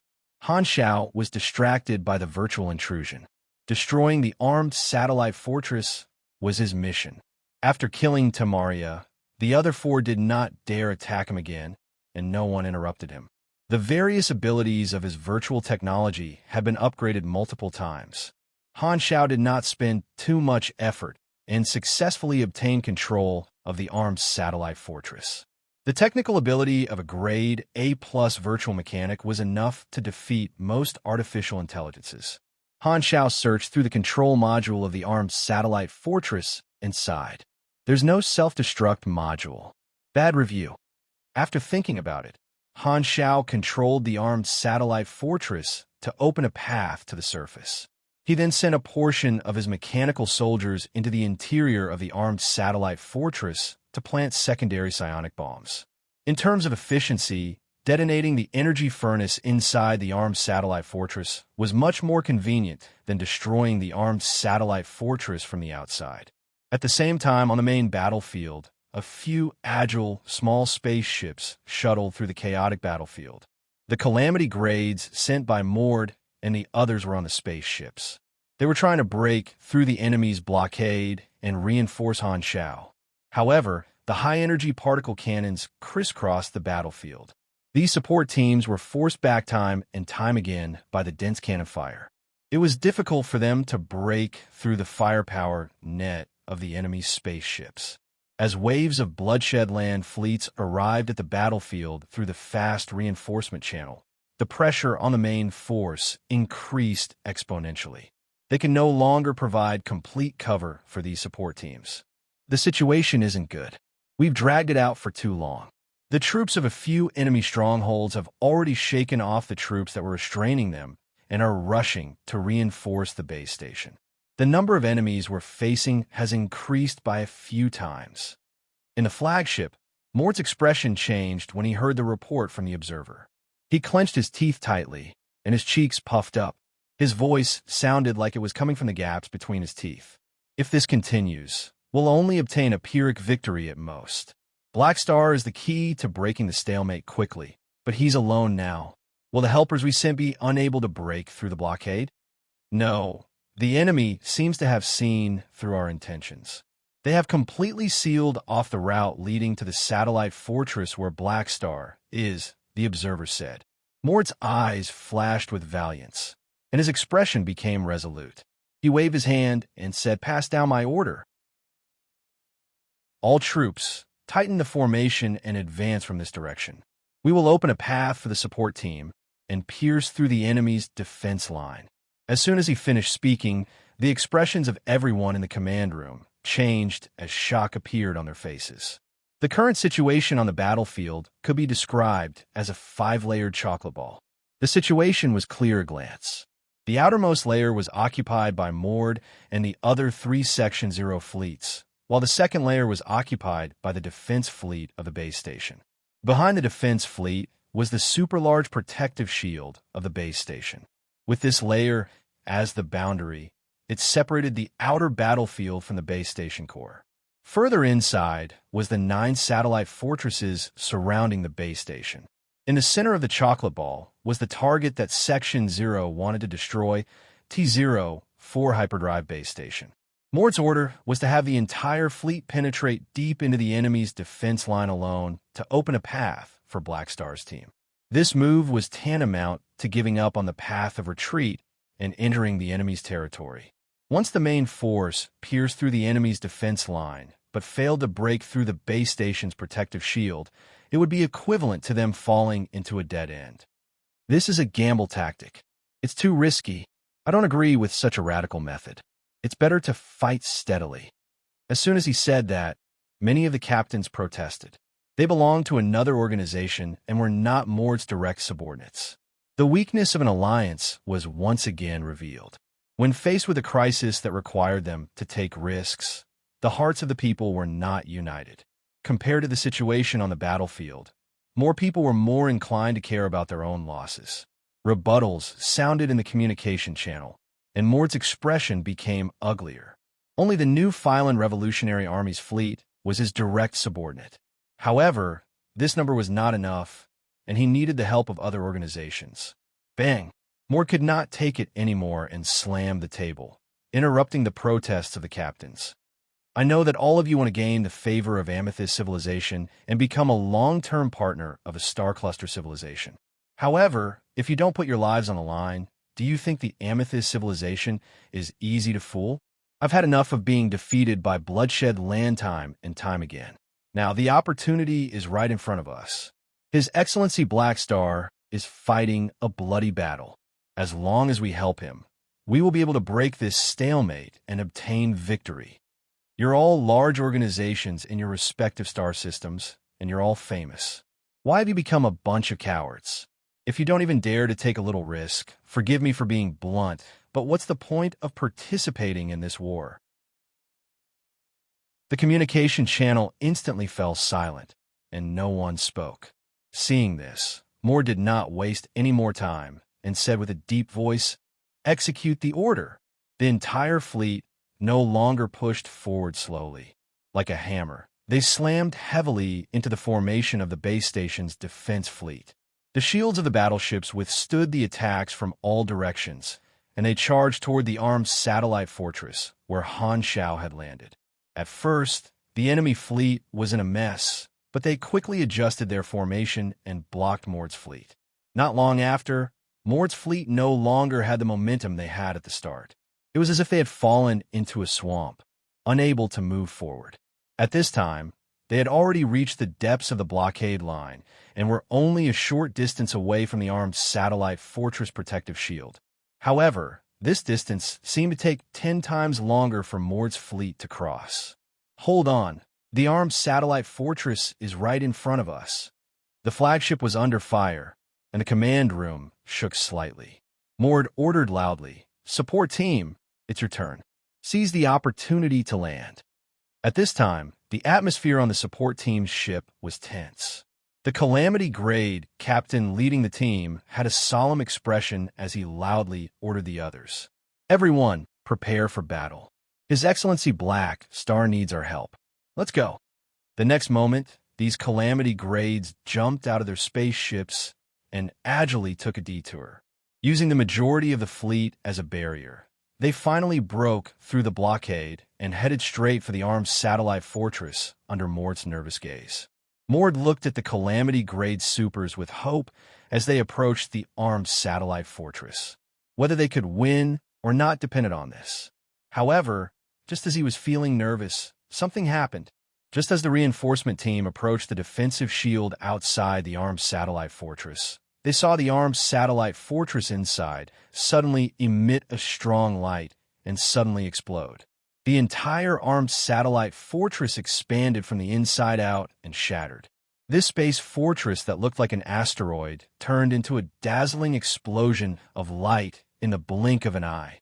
The shock wave swept out, and countless armor, parts, and machinery were blown away, turning into floating space trash.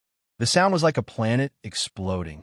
With the destruction of the armed satellite fortress, the base station's protective shield lost one of its ends. The protective shield in this area instantly evaporated, revealing a huge hole that was large enough for the fleet to enter. Behind the hole was the hyperdrive base station that had lost its protection. The path to the enemy's core was opened. A figure flew out from the wreckage of the armed satellite fortress. It was Han Shao. The sudden change attracted the attention of the entire battlefield. Be it friend or foe, they all looked over with shock on their faces. Black Star had blown up the armed satellite fortress alone. The Mech Legion had been retrieved, and Han Shao left the wreckage of the armed satellite fortress with dozens of army boxes. There were quite a few burn marks on his mechanical suit. He immediately saw the members of the support team who were hovering in the air. He waved his hand to greet them and sent a voice message. "You guys are late." The members of the support team were mentally prepared to fight a bloody battle, but at this moment, they felt as though they had punched cotton. They looked at Han Shao in a daze. "Where are our enemies? Don't tell me they were all killed by you." Everyone was shocked. Just how many Calamity Grades had Black Star killed? "Well done." Mord was stunned for a moment before he shouted excitedly with an expression of ecstasy. He had thought that Black Star was being held back by the enemy and had no reinforcements. However, it seemed that the situation was completely different from what he had guessed. Who would have thought that Black Star would be able to blow up the satellite under the pressure of so many Calamity-grade supers? What a reliable batch. The protective shield had been broken in such a timely manner. It was a godsend opportunity. Without time to think about anything else, Mord seized the opportunity and gave the order. The entire fleet broke through the blockade and entered through the hole in the protective shield, firing madly at the base station. At the same time, the base station was being bombarded, and the interior was in chaos.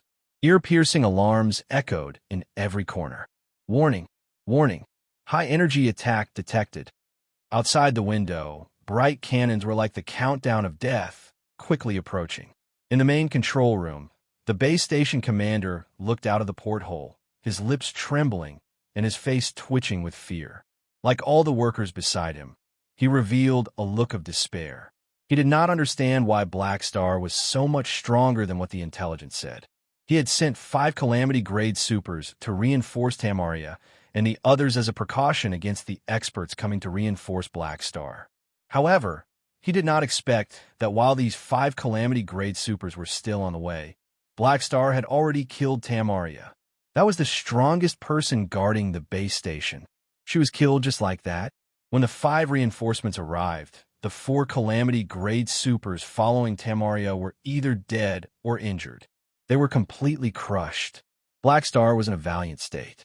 He then turned around and defeated the 5 Calamity-grade supers that had arrived. Black Star alone had defeated more than half of the high-level combatants guarding the base station. What was the use of the intelligence report? This completely messed up all their plans.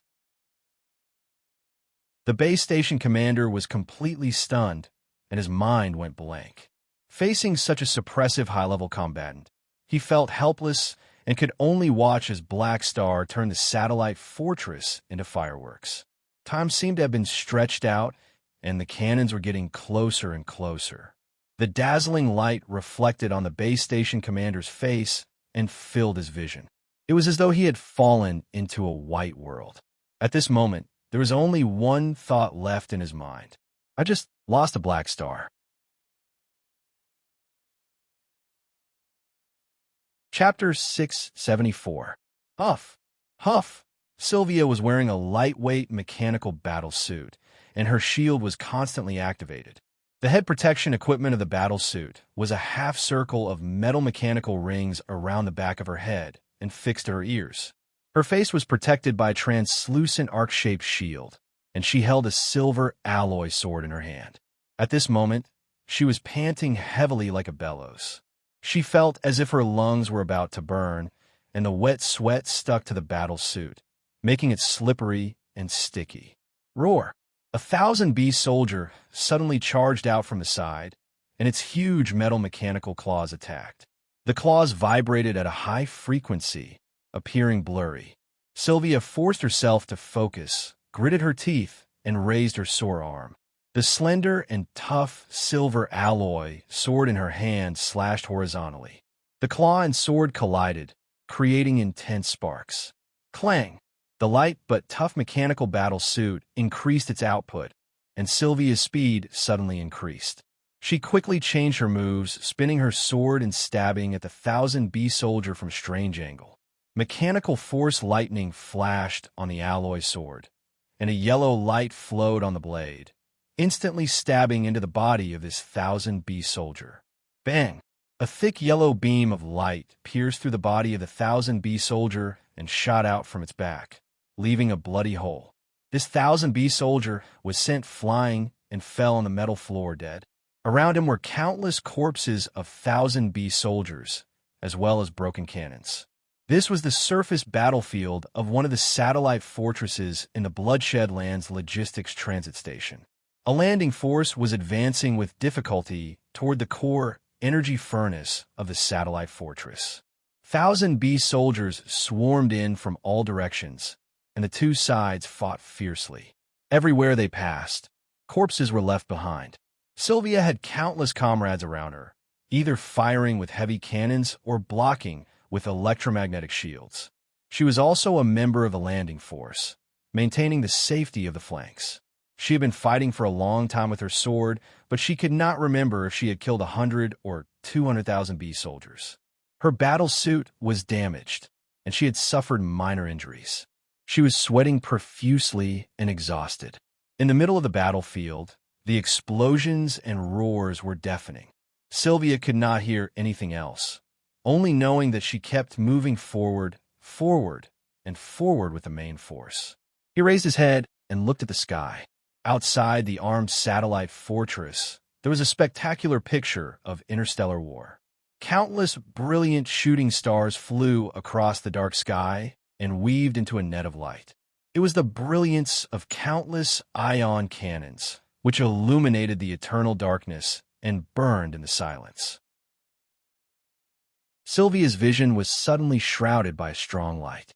An ion cannon landed on the ground not far away, hitting the black mass of 1,000 bee soldiers and blasting a large number of them away. Boom! The fleet could occasionally break the satellite's shield for a short period of time, providing support and clearing the obstacles for the landing force to reach the energy furnace. It almost hit us. Sylvia was still in shock. Before she could catch her breath, a few more light cannons shot over. She had no choice but to immediately enlarge the shield on her arm to block them. Bang, bang, bang. Balls of light exploded on the shield, and her arms suffered from the recoil. She felt a sharp pain in her arm and shoulder bones, and she could barely lift them up. Sylvia gritted her teeth and endured the pain. She wanted to cry, but no tears came out. There was only one thought in her mind. I really want to go back to school. At least my life is not in danger. 3 years ago, Sylvia had reached grade B and excitedly reported the good news to Han Xiao. Han Xiao was very pleased and threw her into the advanced team to undergo combat training. At first, Sylvia was quite happy, but now she was filled with regret. Furthermore, the direct superior of this team was Lagi. Before every battle, Lagi would follow the procedures in the work manual and boost the morale of his subordinates. Every time, she felt that she would definitely die. At this time, a black figure suddenly flew over from the sky and landed heavily on the ground not far away. Under the impact of the huge force, the metal ground seemed to have turned into paper. It was twisted and wrinkled, and a crater was formed. This figure seemed to have fallen quite heavily, and he only got up after a long time. He flew into the air and looked at the landing team that Sylvia was in. Upon seeing the appearance of this person, Sylvia's heart sank. This person was an enemy Calamity grade super who was guarding the logistics transit station. He was supposed to be fighting in outer space, but he had actually landed on the surface of the satellite. It seemed like he had been shot down by someone. The battlefield was changing rapidly, and the expressions of the people in the landing team changed. They all turned toward this Calamity-grade opponent and prepared to deal with the attack. There was no Calamity-grade leader among them. Just when everyone was extremely nervous, another meteor fell from the sky and landed heavily on this Calamity-grade super, sending him flying dozens of kilometers away. A sonic boom was created, and the surrounding 1,000 bee soldiers were blown away. Sylvia and the others were also blown away by the strong wind. "It's Your Excellency Marion." Too timely. I almost thought I was going to die. Sylvia heard the exclamations behind her. She steadied her sword and looked over. The meteor that had sent the Calamity-grade super flying was floating in the air. It was the grade, a mechanical pugilist who had joined the Black Star Army 3 years ago, Marion. Marion's entire body was wrapped in a pitch-black, super-heavy mecha. He looked like a heavily armored knight. He turned his head to look at the disembarking troops and nodded his head, indicating that the disembarking troops should continue moving forward and that they didn't need to worry about anything else. He then accelerated and disappeared from the spot, chasing after the enemy Calamity grade and focusing on his own opponent. I wonder how the battle up there is going. Sylvia retracted her gaze and looked up at the sky once more. Her gaze seemed to be able to pierce through the darkness. She knew that her teacher was currently overseeing the fleet and controlling the entire situation. At the same time, the Section Zero fleet was crazily attacking the logistics transit station, destroying the enemy battleships one after another. Han Xiao was in the command room of the flagship, observing the real-time battlefield projection, mobilizing the troops, and conducting the overall situation. Around him stood a circle of staff officers. Compared to 3 years ago, Han Xiao's aura was much steadier. He had a simple, short haircut, and his facial features were chiseled. There was a green stubble on his chin, and a compressed orb necklace hung around his neck. He was wearing a large black cloak, but it could not hide his muscular body. From head to toe, he exuded the sexiness of a mature man. His current identity was the #1 commander of this fleet. This was a standard mixed fleet, with 45% of the fleet belonging to Han Xiao's direct subordinates. The rest were the fleets of a few Section Zero members, and they all listened to Han Xiao's commands. After 3 years of development, the Black Star Army had already become one of the top members of Section Zero. 1 year ago, Purple Crystal had finally come to an agreement with Han Xiao. The Black Star Army had become a long-term cooperative organization, and Han Xiao had become the publicly recognized leader of Section Zero. Thus, Han Xiao himself had the qualifications to be the commander. Under Purple Crystal's arrangements, Han Xiao was able to lead this fleet, and he was responsible for the logistics of the Bloodshed Land expedition. He had already been fighting outside for half a year. Being the commander meant that he could not easily take action. Han Xiao no longer took the lead and left everything to his subordinates. Coincidentally, the army had recruited a few new grade A supers 3 years ago, and they were all very useful. They were all reliable talents, and Han Xiao no longer lacked high-level combatants.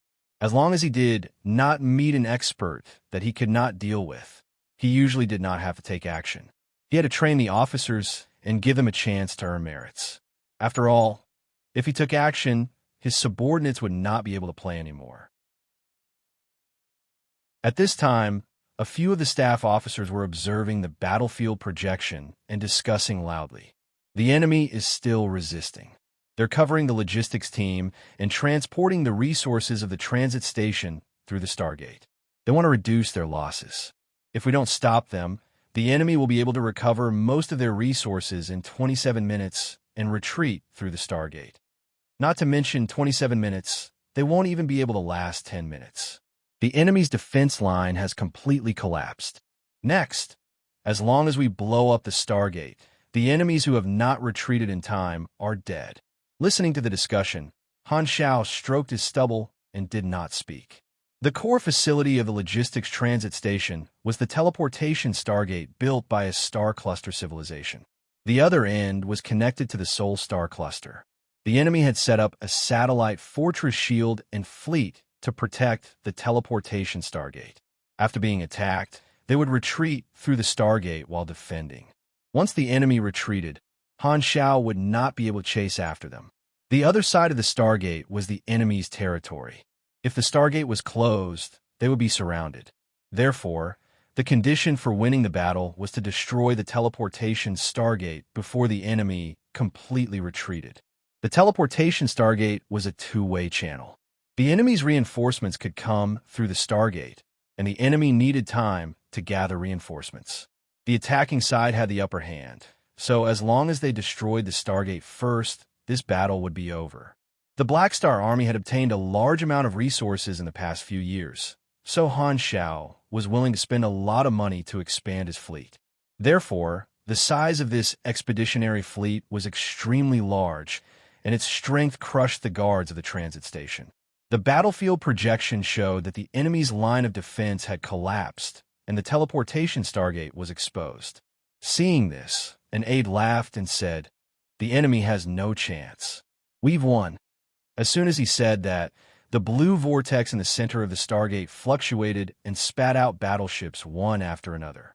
The reinforcements of the Bloodshed Land had arrived and joined the battle immediately, blocking the attack of the fleet. Han Xiao glanced at the aide speechlessly. This person had an awkward expression, coughed, and avoided Han Xiao's gaze. He pretended to stare at the battlefield projection with a focused expression that said, "I'm analyzing the battle. Don't disturb me." This is the reason why I don't want to talk when the wind is favorable. Han Xiao sighed. The appearance of the enemy reinforcements triggered a chain reaction. On the other side, streams of light flew over from the desolate universe belt. A huge fleet stopped at the edge of the battlefield, pincer attacking Han Zhao's fleet with the reinforcements of the bloodshed land. Ambush! Everyone's expression changed. Yo, looks like this logistics transit station is a trap. Han Xiao raised his brows with a calm expression. He was not surprised at all. With the battle going so smoothly, he had noticed the problem long ago. With so many logistics transit stations destroyed by him, how could the bloodshed land not do anything? The battleship model of this ambush fleet was completely different from the bloodshed lands. This was a fleet belonging to another organization. In the past 3 years, organizations that wanted to strangle him in the cradle had secretly allied with the bloodshed land and participated in the secret war. Han Xiao had already encountered more than 10 ambushes and traps aimed at him, so he was already used to it. He felt like something was missing every day he was not assassinated. Beep beep. This time, the flagship received a video message from the ambush fleet. A man with metallic skin appeared on the screen. His entire body seemed to be made of metal, and his expression was murderous. Black Star, come out and fight. TSK, this guy is here again. Han Xiao sighed. This person was also a beyond grade A seed. His name was Hadavi, and he was a battle maniac. A year ago, he had entered a battle and specifically looked for Han Xiao to spar with. After being defeated, he escaped. However, Hadavi did not give up on the challenge. After escaping, he took the initiative to ally with the bloodshed land and used the opportunity of the war to enter again and again, treating Han Xiao as a target to train himself. He fought again and again, and when he saw that the situation was not good, he ran very quickly. In Han Zhao's eyes, he was just a sh*T stirrer. In the past 3 years, Han Zhao's list of contacts had grown even longer, and correspondingly, he had more enemies. You guys take command. I have work to do. Han Zhao's expression was calm. He casually twisted his neck and walked toward the hatch, leaving the people in the command room with a back as steady as a dog.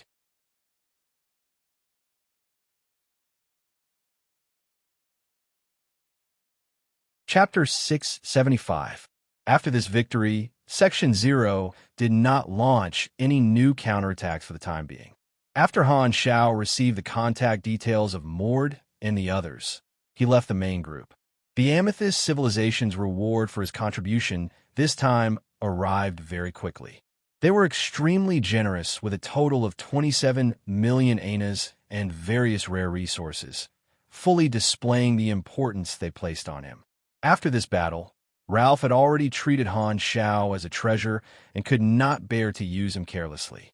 Ralph told Han Xiao to be on standby for the time being.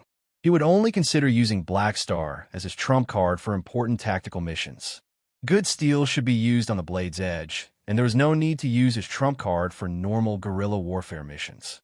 Han Xiao could not wait to take advantage of this opportunity to replenish the Mech Legion and digest the resources of the Amethyst Civilization. Furthermore, Lagi was on his way. At the same time, the impact of this battle also started to spread. Section 0 had obtained a huge victory in the Kaya star system and destroyed 12 stronghold planets. This news made all the civilizations and organizations in the Shattered Star Ring pay attention to the secret war. Since the start of the war, this was the first successful counterattack by Section 0, and they had finally stopped their decline. The various organizations were very clear about the strategy adopted by the Amethyst Civilization, strategically giving up a portion of their territory and using their strategic depth to disperse the Bloodshed Land's forces. From the looks of it, the secret war would enter a tug of war sooner or later. The civilizations and organizations in the Shattered Star Ring all had a common understanding that Clint and Purple Crystal would have to fight each other for a few more years before the war would end. The talents that appeared in the secret war became the focus of the various organizations. War had always been the stage of the strong, and it was a shortcut to achieving success. There would always be people who would rise to fame through war. In the eyes of everyone, Black Star Han Shao was the most dazzling star born on this stage, and everyone else paled in comparison to him. Counting Black Star's performance since the start of the war, the turning point was when he fought 8 Vanguard officials head-on. Black Star earned the nickname Indestructible Body from that, and it spread throughout the entire starfield. 2 months later, he once again made a shocking achievement, killing 10 Calamity-grade supers, including the Bloodshed Land's adjudicator Tamaria. This once again shook the various organizations. The limelight was unparalleled. The previous Beyond Grade Acids had not made a move for a very long time, and most of them had gone silent. After so many years, no one had become a new Beyond Grade A Super.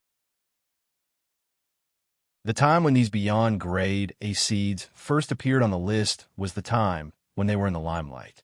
This was like a cycle, and now it was Black Star's turn. Black Star had just become a Beyond Grade A seed, and these 2 achievements were his most shocking achievements, causing countless people to discuss them. The 2 unbelievable achievements created a chemical reaction, and Han Shao became the most popular person in the Starfield level. His fame in the Shattered Star Ring skyrocketed, and his status rose steadily. Before this, Black Star was not considered a big shot in the Shattered Star Ring. His status mostly came from the protection of the Dragon Emperor. Now, he was gradually getting rid of the name of Floating Dragon Island, and his status was starting to become more prominent. It could be said that he had become famous overnight. After this achievement, Han Shao not only displayed his potential, but also his actual combat strength. There was almost no one in the same grade who could match him. In the eyes of many organizations, Black Star was almost half a Beyond Grade A Super, and it seemed like he really had the hope of becoming a Beyond Grade A Super. The rise of every Beyond Grade A was a huge event. If the Shattered Star Ring really gave birth to a 5th Beyond Grade A Super, the conflict between Purple Crystal and Clint would no longer be important. When Han Shao was fighting the 8 Vanguards, the various organizations were still observing. However, after the news of him killing Calamity-grade Super spread, many people could no longer sit still. Some wanted him dead, and some wanted him alive. More people wanted to come into contact with him. Many people who were watching the show decided to take action personally.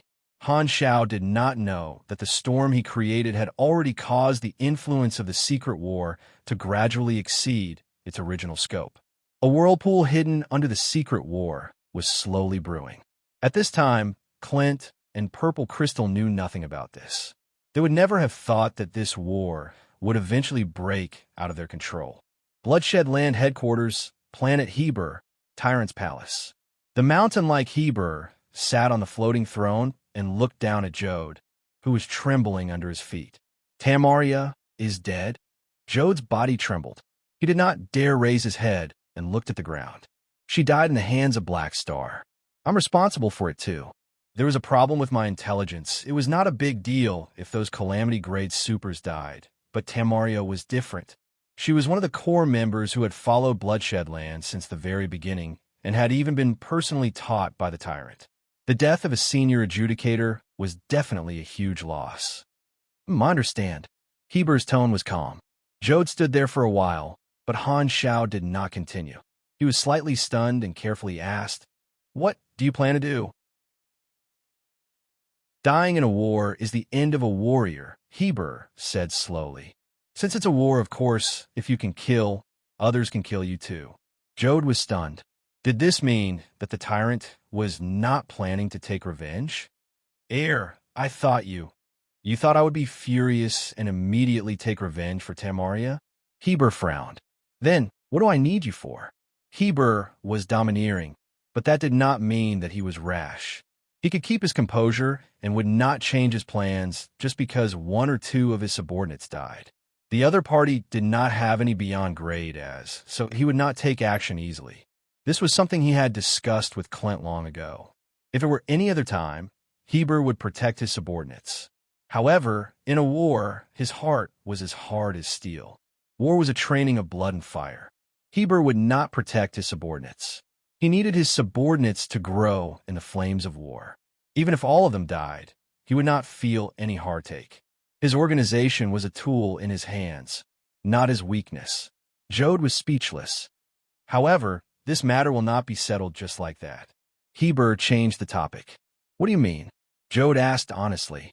This debt will be settled sooner or later. Black Star and I will definitely fight.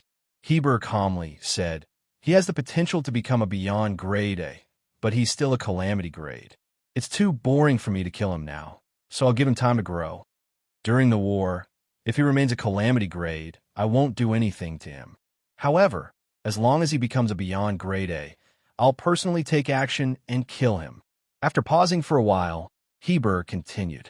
If he never becomes a beyond grade A, after the war ends, I'll still kill him. But Black Star is very strong. He'll make our high-level combatants suffer heavy casualties. Jode could not help but suggest. He hoped that Heber would change his mind and kill Black Star before he could grow. I know the casualties will be heavy. Heber looked down at Jode and slowly said, Therefore, Black Star is the enemy I've left for you. Try your best to survive in his hands. Either become stronger or die. Those who don't even have this bit of conviction can apply to come back to the headquarters. You won't need to go to the battlefield in the future. Without casualties, there would be no growth. Heber knew that Han Shao was strong, so he wanted to use him as a whetstone to train his subordinates. It was not for no reason that his subordinates were all war maniacs. Now, all the major organizations were paying attention to Black Star. With his strength as a beyond grade, personally taking action just to deal with a calamity grade was too petty. Even if his opponent was a beyond grade A seed, he would still die.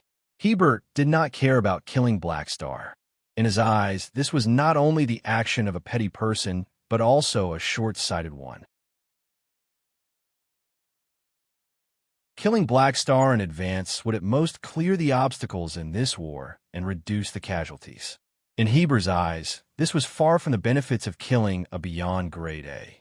He was more willing to give Han Shao time to grow. The reason why the Bloodshed Land was so huge was because of him, a beyond grade A super. As long as he was there, any casualties could be made up. As long as he was strong, the Bloodshed Land would be able to develop rapidly. He needed an opponent worthy of fighting. If Black Star really became a beyond grade A, the entire star field would be shaken. If he took action at this time, no one would be able to find fault with him. I won't bully you when you're weak. I'll wait until you reach the same level before killing you. How tyrannical! The impact of this would be even more shocking. The death of Black Star would once again bring glory to his name as the tyrant. I understand. I will convey your intentions to everyone, Jode replied loudly. He was impressed by Heber's magnanimity. In Jode's eyes, letting Black Star grow was not a wise choice. However, how domineering. He had absolute confidence in Heber. Even if Black Star became a beyond grade A super, he would not be a match for the tyrant. His Excellency Tyrant's perspective is not on the same level as mine. He sees a bigger opportunity, but my vision is only limited to this war. I'm too narrow-minded, Jord thought to himself. Black Star has become stronger again. In the floating dragon palace, Aesop looked at the news and sighed slightly. He then looked at Ames, who was sitting on the floating throne. I still underestimated him.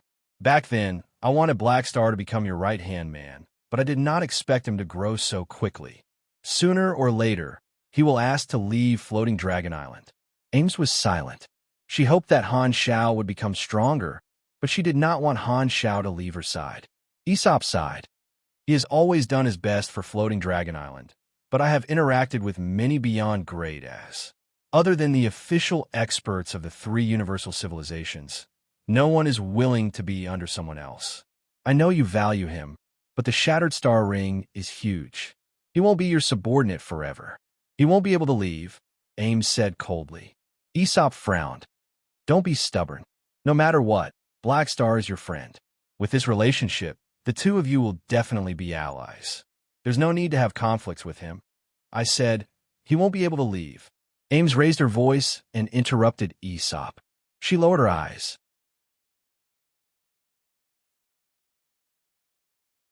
Chapter 676. Planet Golden Gate, Black Star Base Number 1, Logistics Department. Hum hum hum. In the endless military factory, all sorts of production lines were running endlessly. Mechanical parts were being assembled into all sorts of equipment by countless mechanical arms, and mechanics were walking around the assembly lines, making adjustments at any time. At the top of the factory was the main control room, and one could overlook the entire factory. On the alloy table, beside the window of the main control room, there were stacks of blueprints that were being flipped by a large hand. Reynolds sat beside the table with his back straight as he flipped through the blueprints with a serious expression. At this moment, the door of the main control room was pushed open, and Sylvia ran in with a face full of joy. "Hey, I have good news." Reynolds reluctantly moved his gaze away from the blueprints and looked at Sylvia. "Senior sister, please speak." Sylvia was already used to Reynolds' serious personality and had learned to selectively ignore him. She raised her hand, and a ball of flickering mechanical force was trapped in her palm. "Hee, I've already reached grade B. Isn't that amazing?" Sylvia was excited and proud. "Amazing." Reynolds was expressionless and even clapped his hands a few times. Seeing this, Sylvia felt as though a bucket of cold water had been poured over her. She had an embarrassed look on her face, as though she was showing off in front of an expert. She felt that what she was proud of might not be worth mentioning in the eyes of the calamity grade Reynolds. However, she could not help but share her joy. Han Xiao had brought a bunch of old officers out to fight, and the only one left who was closest to her was Reynolds, who was in the logistics department. She would often ask Reynolds for advice. Although Reynolds was her junior brother in name, he was actually Han Xiao's teaching assistant. Sylvia could not suppress the excitement of crossing the threshold of grade B. She was embarrassed for a while and became happy again. With a longing expression, she could not help but say, "Teacher will definitely be very happy after hearing this news. He has always had high hopes for me." She did not say the last sentence. Most importantly, Han Xiao had promised her that as long as she became a grade B super, she would be able to focus on actual combat and would not have to do homework every day. "I'm free. Sylvia, am happy." After being happy for a while, Sylvia realized that Leonard was not talking. She looked up and found that although Leonard was facing her, his eyes were secretly glancing at the drawings on the table. He seemed to be fascinated by them. "Is it so boring to talk to me?" Sylvia was annoyed. She snapped her fingers and pretended to be angry. "Stop looking, I'm talking to you." She said, "Don't look. I'm talking to you." Leonard turned back and pretended that nothing had happened. "Well, you're right." "Wow, you're being too perfunctory." Sylvia gritted her teeth, took a deep breath, and calmed herself down. She took out her communicator and said, "By the way, teacher has done something big again recently. Look, the entire Starfield is talking about him on various platforms. They all say that he has the highest chance of becoming the next beyond grade A in the Shattered Star Ring. TSK. I didn't expect teacher to be so powerful. If he really becomes someone on the level of the Dragon Emperor, as his apprentices, maybe." After pausing for a while, Sylvia suddenly realized that Leonard did not respond again. She looked up again and saw that Leonard's eyes had drifted to the drawings on the table again. "Why are you still peeking?" Sylvia was furious. Her chest heaved up and down violently, and she snapped her fingers even harder. "Could it be that a beauty like me is not as attractive as a boring drawing?" "No, I'm listening to you." Leonard coughed and took the communicator from Sylvia's hand.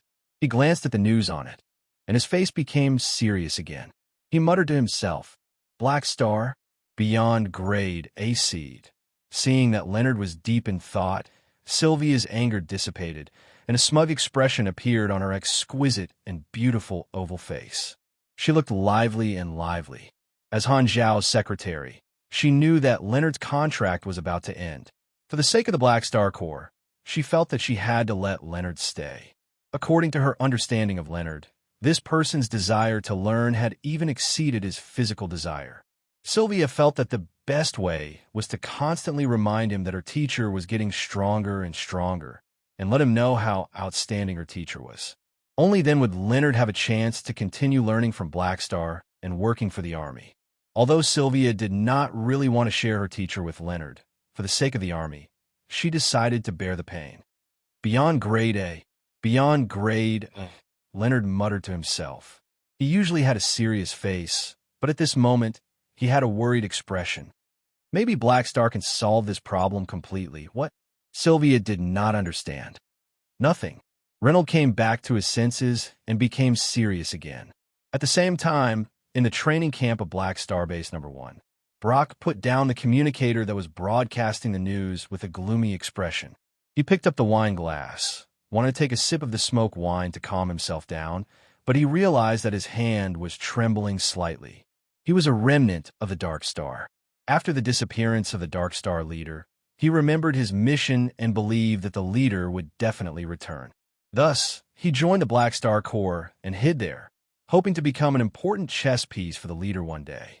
He was currently serving as the training instructor of the base. In the past few years, Brock had been working diligently, not daring to do anything out of line. He carefully disguised his identity, afraid that he would be suspected. His trust in the leader of the Dark Star was his motivation to persevere. However, when he saw the news of Han Shao becoming a beyond grade A seed, Brock realized that his belief was shaken. He could not help but wonder, was the leader really Blackstar's match? Could he really complete his revenge? Most likely, he would be courting death. Then, if he stayed in the Black Star Corps as a spy, he might push the leader into the fire pit. Brock was in a terrible mood. Black Star's overwhelming strength made him feel despair, and he almost could not summon the will to resist. He secretly made up his mind that if the leader returned one day and contacted him, he would definitely advise the leader not to deal with Black Star. This was even more difficult than dealing with Ghidorah. In a certain star field, on a certain civilization planet that was filled with destruction, endless flames and black fog burned on the surface of the planet. The earth was shattered, the cities were destroyed, and the people were in a terrible situation. The fleet that completed the invasion put away their cannons and slowly rose into the air, leaving the atmosphere, leaving behind a nearly destroyed surface civilization planet. This invasion fleet had a total of 3,000 battleships, which was not small. However, not far from the planet, there was an enormous fleet thousands of times the size of this fleet. The densely packed battleship arrays were almost endless, as though they could fill up this entire space. The 3,000 battleships were just a small part of this enormous fleet. A fleet of this size could even fight a star cluster civilization head-on. The 3,000 battleships brought along the spoils of war and gathered with the main fleet, like a drop of water merging into the ocean. The leading disc-shaped battleship of the small fleet separated from a main fleet and gradually entered the formation of the main fleet, arriving at the center of the enormous fleet. At the center of the fleet was a planet-grade, super-large flagship. In comparison, the disc-shaped battleship was like a rock, while this super-large flagship was like a small mountain. There was a conspicuous logo painted on the exterior armor of the flagship, a gray hooded man. The disc-shaped battleship entered the port of the flagship, drove through a long tunnel, and stopped at the hangar, completing the docking. The hatch of the disc-shaped battleship opened, and the Dark Star leader walked out. His eyes were cold as he turned around and waved his hand, getting his subordinates behind him to bring the dozens of weak captives and follow him forward. After walking for a while, they arrived in front of a huge alloy door. The Cyclops guard beside the door saw the dozens of captives behind the Dark Star leader and grinned. "You're quite fast. Go in, he's waiting for you." As he spoke, the alloy door slowly opened, and the Dark Star leader calmed himself down and brought his people in. Their eyes suddenly opened up, and the noise and heat wave hit them in the face. The room was a huge palace, and a banquet was currently being held. There were countless tables filled with delicious food and wine from various races, and it was crowded with people. Countless creatures of various races were eating meat and drinking wine, letting out wanton roars and laughter. There were also dancers of different races wandering in the crowd, and from time to time, they would be violently pulled into the arms of someone and rubbed. The Dark Star leader even saw someone hugging a dancer in the corner, banging her against the wall, letting out low roars and laughter, blending into the chaotic noise. The atmosphere was chaotic everywhere, and even though the Dark Star leader had lived here for a few years, he couldn't help but frown, not used to such a stimulating scene. A drunk orc stumbled over, and the Dark Star leader pushed him away by pressing on his shoulder and strode to the center of the palace. There was a scarlet throne there, carved into the shape of a strange creature, like an unknown ancient god worshipped by some branches of the arcane church. A thin humanoid creature wearing a tattered hood was sitting on the throne. Except for his cheeks, his whole body was wrapped up tightly, and he didn't make any sound. At this time, his head was lowered and the hood covered his face. The Dark Star leader came in front of the throne, ignoring the chaos and noise around him, and pointed at the dozens of captives behind him who were frightened by the scene here, and said in a deep voice, "Your Excellency, I've brought a mutant." As his voice fell, the creature on the throne trembled, as if waking up from a deep sleep. He slowly raised his head, revealing the face under the hood. Under the hood was a whirlpool-like black fog, and in the center of the whirlpool was a red flashing light spot. This faceless creature used some unknown method to make a sound, and his voice was hoarse. "Well done." As he spoke, he suddenly twisted his neck, and the black fog under the hood suddenly disappeared, turning into the face of a mixed-race human. There was nothing special about his appearance, and he was ugly. The hooded man stood up, walked down from the throne, and walked towards the dozens of captives. The Dark Star leader sensibly stepped aside. He stood in front of the first captive, stared at the terrified eyes of the captive, grinned, and reached out to strangle the captive's neck. The next moment, the captive's body shriveled, and he turned into a dry body, but he didn't die. He fell to the ground with his eyes wide open, and he didn't even have the strength to speak, as if he was squeezed dry. Not bad. The hooded man licked his lips, as if he was savoring the aftertaste. Then he did the same thing, turning all the captives into dry bodies, and then sat back on the throne, looking at the Dark Star leader with a satisfied look on his face. "You're good, I like it. It's my honor to be of service to you." The Dark Star leader respectfully lowered his head. "According to our agreement, every time I bring an esper that satisfies you, you'll—" The hooded man waved his hand and interrupted the Dark Star leader. "Got it. I'll give you a new fleet. Oh, I have some news here that you might be interested in." As he spoke, the hooded man's hand shook, and a communicator was spat out from his palm, landing in the hands of the Dark Star leader. The Dark Star leader opened it, and his expression changed. It was playing the recent rumors about Han Shao. "He seems to be the reason why you escaped from the Shattered Star Ring." The hooded man smiled faintly. "He seems to be able to become a beyond grade A super." The Dark Star leader's expression was ugly. He took a deep breath and slowly said, "Thank you for the information." "You're welcome." The hooded man smiled, and his tone was quite casual. He then waved his hand and said, "You can leave now. It's rare to have such a good environment, so don't disturb my sleep." "Yes." The Dark Star leader nodded, turned around, and left with his subordinates. He did not care about the dozens of captives that had been squeezed dry. After all, the chef would come and take care of them later. Walking out of the palace, the alloy door slowly closed. The Dark Star leader looked back, and through the gap of the door that was about to close, he saw the hooded man lowering his head and entering a sweet dream in the chaotic and crazy environment. What a lunatic! The Dark Star leader clenched his fists, and a deep sense of fear and dread flashed through his eyes. The backer behind the scenes had arranged for him to leave the Shattered Star Ring and join the command of this hooded man. This person was the owner of this huge fleet, and at the same time, he was also a terrifying beyond grade A super who wanted to combine the abilities on the super high-risk Esper ability restriction treaty. According to the agreement, the Dark Star leader offered ashes to the hooded man. He still remembered the look of disbelief on Ash's face when he realized that he had been betrayed. However, any resistance was futile. The hooded man was very satisfied with this offering, so he signed an agreement with the Dark Star leader. He could provide a fleet, but the Dark Star leader had to give him a satisfactory esper in exchange. Thus, the Dark Star leader changed his appearance and temporarily stayed behind. He went on expeditions everywhere, destroying surface civilizations one after another, searching for interesting Esper abilities. After a few years, he had obtained a large number of battleships and manpower. Originally, the Darkstar leader wanted to continue accumulating his forces, but Han Zhao's soaring combat strength made him feel pressured.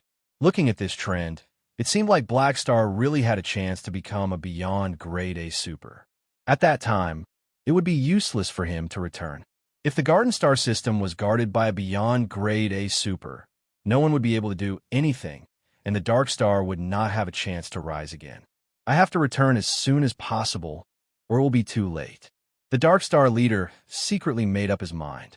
Since Blackstar was at war, he could take advantage of the situation to fish in troubled waters. Furthermore, the Darkstar leader did not dare stay there any longer. In just a few years, he had already been deeply affected by the chaos here. He did not dare imagine if he would become as crazy as the other party if he continued to stay. This gigantic fleet was a beyond Grade A organization that migrated everywhere without a fixed residence. The Hooded Man was the leader of this organization. Among all the beyond Grade A supers in the entire universe, he was the most infamous madman and thug. This place took in the wanted criminals of every star field who had nowhere else to go. It was the holy land of all criminals. This place was the Fallen Ark. Erosia had also followed Han Xiao out. She was currently in the fleet, following Han Xiao to fish. In a room without lights, Erosia hugged her knees and sat in the corner, staring at the darkness in front of her in a daze. This time, specks of light appeared out of thin air, forming a human figure that illuminated the room. It was Rista. "It's you." Erosia was expressionless. Rista's body trembled, and he spoke. "That's great. If Blackstar becomes a beyond Grade A super, he will be able to fight against the Mecha Empire. There will be hope for our people to be saved." Oh, Erosia did not feel much about it. However, Blackstar might not be willing to fight against the Mecha Empire. "You and I have to convince him.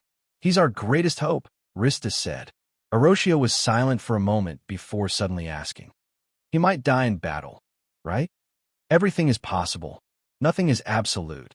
Rista shook his head and avoided the topic. "Remember my words." After saying that, Rista's figure disappeared, and the room returned to darkness. Erosia buried her chin between her knees and fell into a daze.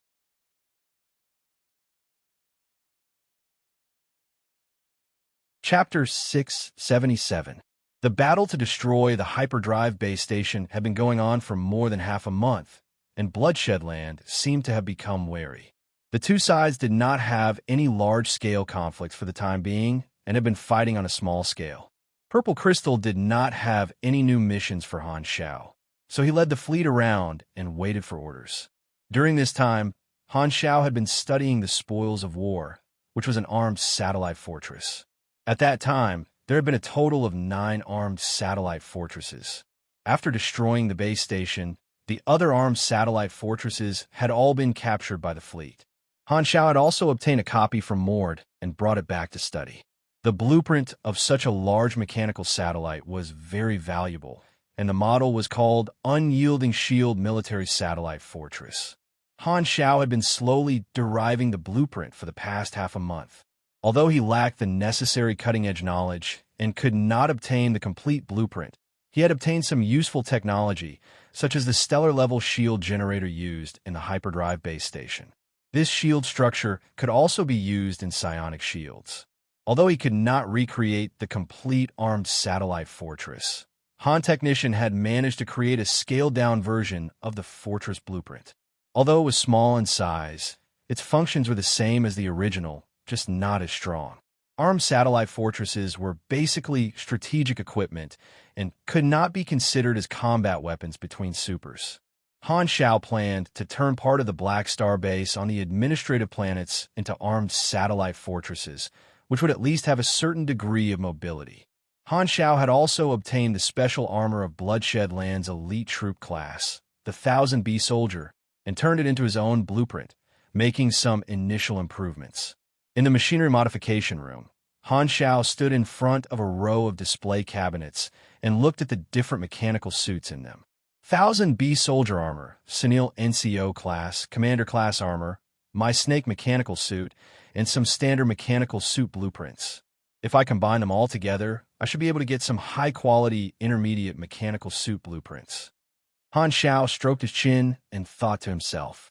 He planned to create a special armor series that belonged to the Black Star Corps and become the new standard equipment of the Army. This was not a whim, but a plan he had in mind. Because of these two shocking achievements, his fame in the entire star field had skyrocketed, which was beyond his expectations. Originally, Han Shao thought that without the players around, the Black Star Corps could only seek steady development. However, war was indeed the greatest opportunity. The recent wave of beyond-grade A seeds made him realize that he had encountered a good opportunity, and some of his development goals could now be put on the agenda. He had always wanted to change the organization type of the Army from a mercenary group to an armed organization like the Bloodshed Land. A set of armor belonging to his faction was equivalent to a uniform, culture. It would help increase the cohesion of the faction and had a better effect than a simple army logo. However, most of the people who became mercenaries were used to being free and undisciplined. They were all talents in circulation. If they were forced to change their business, they would lose some of the talents who were unwilling to pledge their loyalty. After all, mercenaries never had to worry about their next employer. They would not easily pledge their loyalty to a mercenary group. However, his recent achievements had given him the image of very likely to become a beyond grade. The upper limit of an armed organization depended on the strength of the leader. The cohesion of a normal calamity grade organization and an organization of beyond grade A seeds could not be compared at all.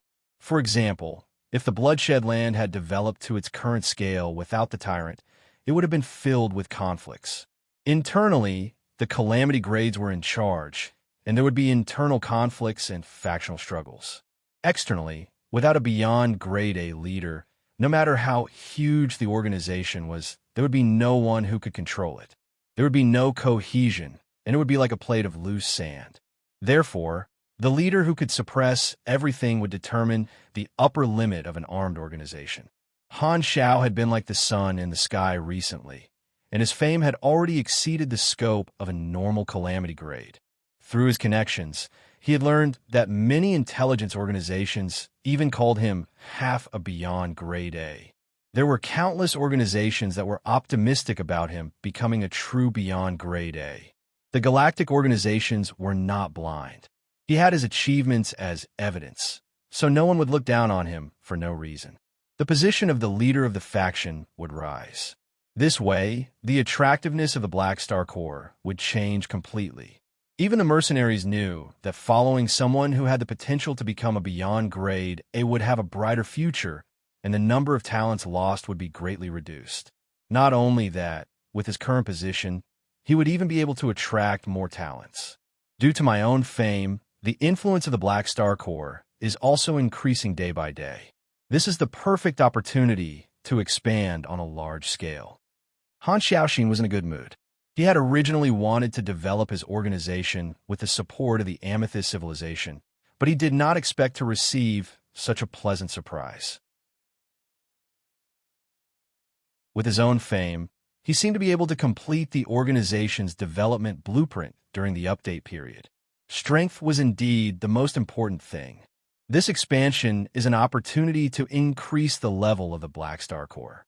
There are many goals that need to be completed. The first is to transform the organization. The second is to expand the manpower. The third is to increase the number of armed forces. And the fourth is to become a long-term partner of Purple Crystal. As long as I complete the first three, I should be able to complete the fourth goal. Of course, the most important thing is still my own strength.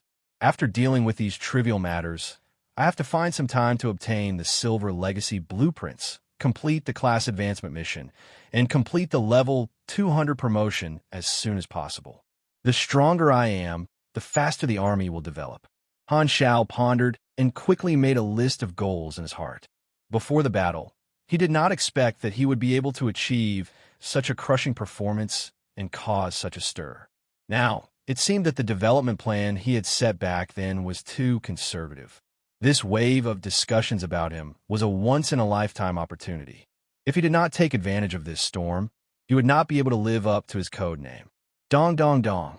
At this moment, someone suddenly knocked on the door of the modification room. Who is it? Han Xiao came back to his senses, wiped his saliva, and opened the door. Han Xiao raised his head to look, only to see the 3-meter-tall Harmon standing outside the door. Lagi is back. He wants to see you, Harmon said in a muffled voice. Yo, I thought he would give me the excuse that the spaceship's hyperdrive engine was broken and drag it out until the end of the war. Han Xiao clicked his tongue in wonder. Harmon scratched his furry head and let out a long, "Oh," as if the muscles in his brain could not process the meaning of this sentence. Right. Why are you the one who came to report? Where's Aluz? Han Xiao suddenly thought of this. Usually, as long as Sylvia was not around, Haluz would be his male secretary. He was more efficient and was a reliable adult male. He wanted me to lie to you and say that he's training. Harmon's tone was straightforward, and the word reckless could be used to describe his aura. Han Zhao's mouth twitched, and he was speechless. Then what is he actually doing? He's playing cards. Han Xiao facepalmed. Playing cards every day? Was this the legendary Who's Sure spirit? Okay, I got it. I'll go see Lagi now. Han Xiao closed the door and walked for a while before he thought of something. He turned around and asked Harmon, right, how many years until the tribal chief selection battle? Harmon was one of the heirs of the Luhan Beastman civilization's Rockfall tribe. His side mission was to join his war league and help him become the chief. If you remember correctly, this should be a side mission in version 3.0. However, in case there were any changes to the storyline, Han Xiao still wanted to ask. Hearing this, Harmon counted with his fingers for a while and said hesitantly, I think there's still 11 years minus 3 days. The average lifespan of the Luhan Beastmen was around 250 years, which was quite long. The tribal chief selection was a grand event, and the candidates would usually be given more than 10 years to form their war league. This was because a single selection would often decide the next chief for the next 200 years. Han Xiao had a helpless look on his face. Fortunately, you have companions. Otherwise, I suspect that you would miss the selection battle and lose your qualifications to become the next chief. Harmon glared at him and blew on his lips in dissatisfaction. His thick lips trembled so much that they left afterimages. PFFF. Without appreciating Harmon's ventriloquism, Han Xiao went straight to the bridge and saw Lagi, who had been waiting for a long time. He immediately revealed a smile, walked up, and patted Lagi's shoulder. You're back.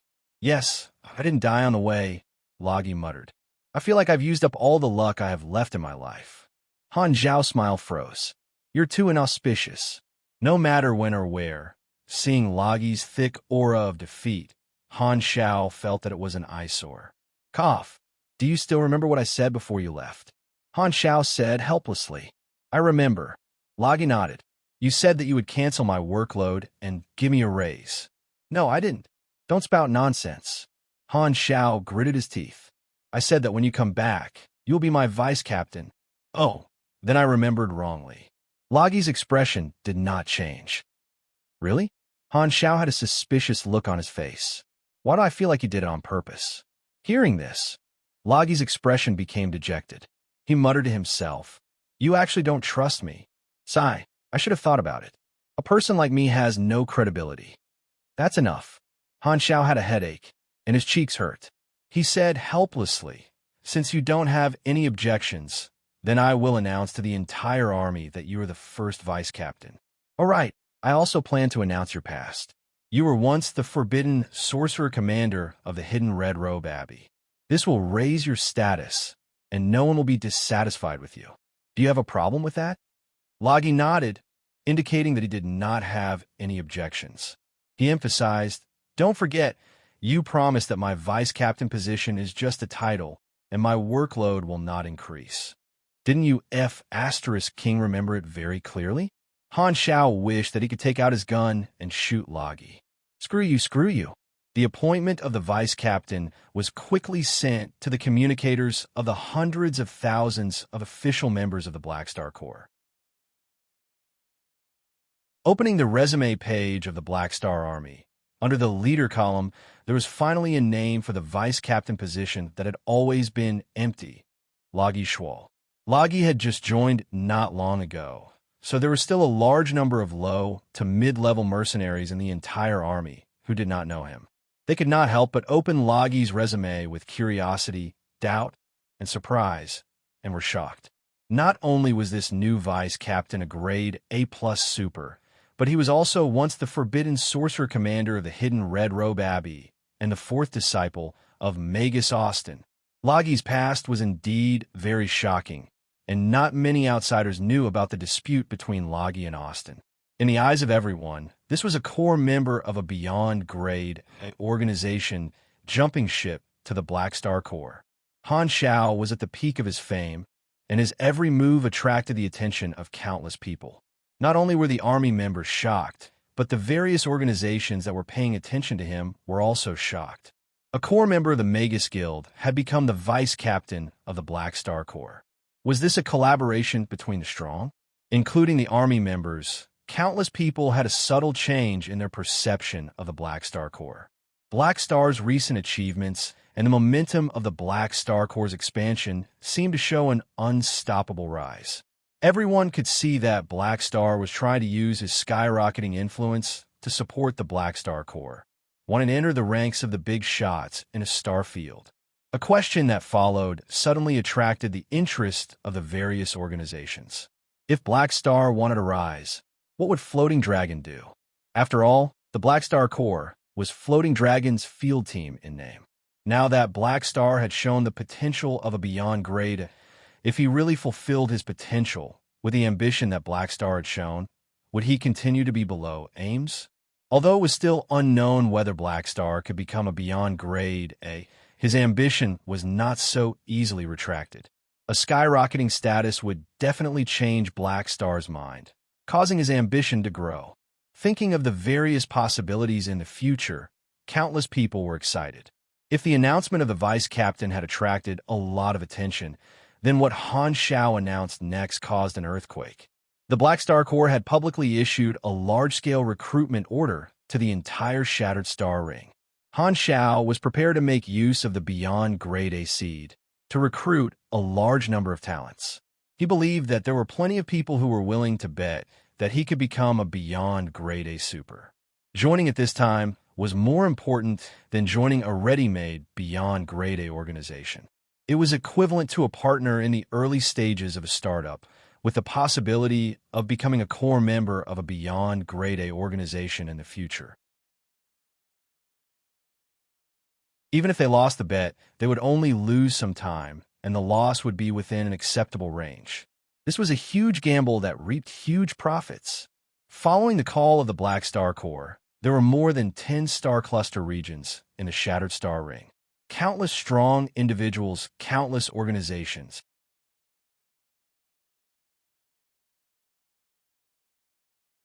Chapter 678.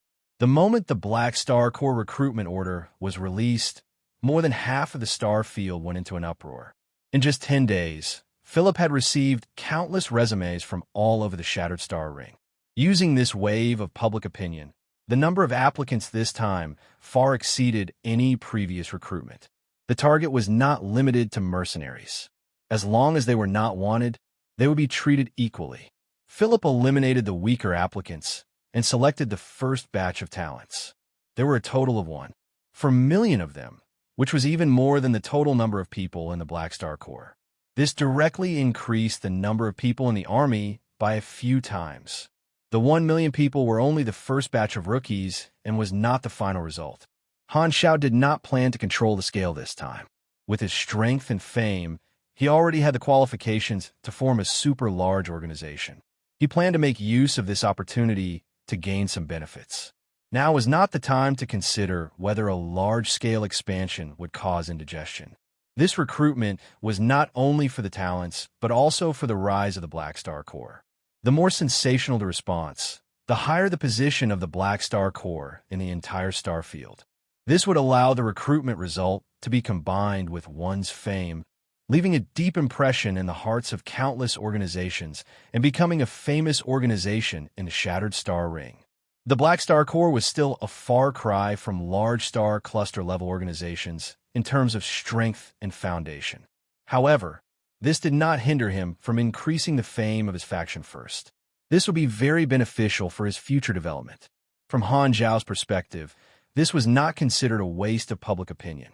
The first batch of talents recruited mostly had some fame in their respective regions and were not ordinary people. At least 60% of them were elite galactic warriors who had experienced hundreds of battles, and the weakest was at Grade C. Although there were not many supers, there were still a lot of them in the entire starfield. Recently, the secret war had turned into a tug-of-war. Both sides did not have any big movements, so they had some free time to deal with the affairs of the organizations. Purple Crystal had always valued Han Zhao's potential and was happy to see the Black Star Corps take this opportunity to develop. Furthermore, this would also strengthen Section 0, and Purple Crystal was happy to see this happen. More than 1 million rookies came to the Garten star system from the various star clusters and went through the procedures at the Black Star Corps base. Han Zhao also returned to his own territory to deal with the various problems after the army's sudden increase in size. Black Star Corps Headquarters, Reception Room. Sylvia walked in with 3 new recruits of different races and appearances. Han Zhao stood up from the sofa to welcome them. Your Excellency, Black Star. These 3 people's attitudes were respectful. They quickly walked over and reached out to shake hands with Han Zhao. Have a seat. Han Zhao raised his hand, and they all sat down and started chatting. Han Zhao did not have the time to meet all of the millions of army rookies. The reason he met with these 3 in private was because they were all Calamity Grade Supers. A Grade A Super would not easily submit to someone of the same level. Before he made a name for himself as a Beyond Grade A Seed, Han Zhao had tried many times to recruit Calamity Grade Supers. Other than La Salted Fish Gay, everyone else had rejected him. However, his current status was different from before. As a Beyond Grade A Seed, it was enough for a portion of the Calamity Grade Supers to put down their reservations and take the initiative to submit to him. If they won the bet, they would become the core members of a Beyond Grade A Super. If breaking through to the Beyond Grade A level was compared to the ascension of an Emperor, they would be the subjects of the Emperor. They would have a bright future ahead of them. Unfortunately, Ames was too salted fish. Even if she was a genuine Beyond Grade A Super, her attraction to the strong might not be as attractive as Han Zhao. Not many were willing to follow a leader without ambition. Furthermore, Ames almost never took the initiative to recruit officers. These 3 Calamity Grade Supers were the best of the best, leak spirits with legs. They had come all the way here to be harvested. Their status matched their strength. Calamity Grade Supers were destined to be upper echelons, and they came for this. It was impossible for them to climb up from the bottom like a Grade C Super. Thus, Han Zhao personally met the 3 of them to show that he valued them and took the opportunity to observe them. Before meeting them, Han Zhao had already taken a look at the resumes of the 3 of them. Camp, Grade A Pugilist, male. He was a tall man with extremely pale skin. He seemed to have the bloodline of the blood race. He was once an external senior instructor of an official super academy of a star system civilization. He later resigned and moved around many star systems, taking on many private jobs. Marion, Grade A Mechanical Pugilist, male. His entire body was wrapped in heavy black and gray armor. He always wore a helmet and rarely showed his face. He looked like a heavy knight from some fantasy civilization. His reason for joining was quite similar to Reynolds. He was interested in Han Zhao's mechanic skills. Missy Sec, Grade A Esper male. His resume was normal. Other than the advantage of being a Calamity Grade, there was nothing special about him. He had once mixed in with many large armed organizations, but he had not been there for long. He was a typical opportunist. Those who took the initiative to join would not be too strong, but they would at least be Calamity Grade Supers. There were originally only 3 Calamity Grade Supers in the army. With the addition of these 3 newcomers, the number of calamity-grade supers doubled to 6. The high-level combatants of the army were slightly more abundant. Those who took this opportunity to join could basically be considered professionals. They were used to job hopping and came for benefits. Naturally, they were not loyal. Han Xiao was very clear about this. He did not expect them to work for him as long as they could complete the normal tasks within the range of a calamity-grade supers. After chatting for a while, Han Xiao stood up, extended his hand, and said, "Then, on behalf of the Black Star Corps, I welcome the 3 of you to join us. It's our honor." Missy Sek was the first to answer, followed by Karmp. Marion, on the other hand, was more taciturn and only nodded in acknowledgement. "I need time to consider your positions. I will not treat you badly. Haha, we don't ask for much." Missy Sek had a flattering smile on his face. After the pleasantries, Han Xiao sent the 3 of them out and had Sylvia bring them to handle the procedures. Following which, Han Xiao did not rest and immediately went to another guest room. At this time, there were dozens of people waiting in the room. The moment they saw Han Xiao, they all stood up and greeted him warmly. "Everyone, please take a seat." Han Xiao waved his hand and looked at everyone present. In this guest room, everyone was an emissary from the star system civilizations of the Colton Star Cluster, taking the initiative to seek cooperation. The influence of the Black Star Corps was originally limited to the periphery of the Garden Star System.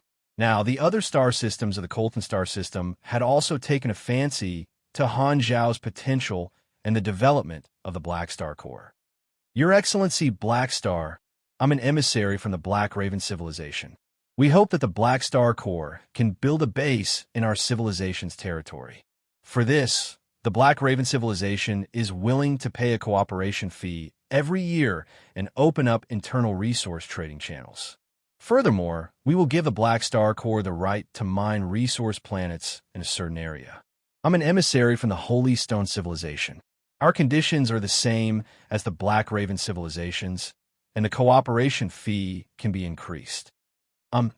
Everyone introduced themselves one by one and gave their own price, only hoping that the Black Star Corps would expand their business to their territory.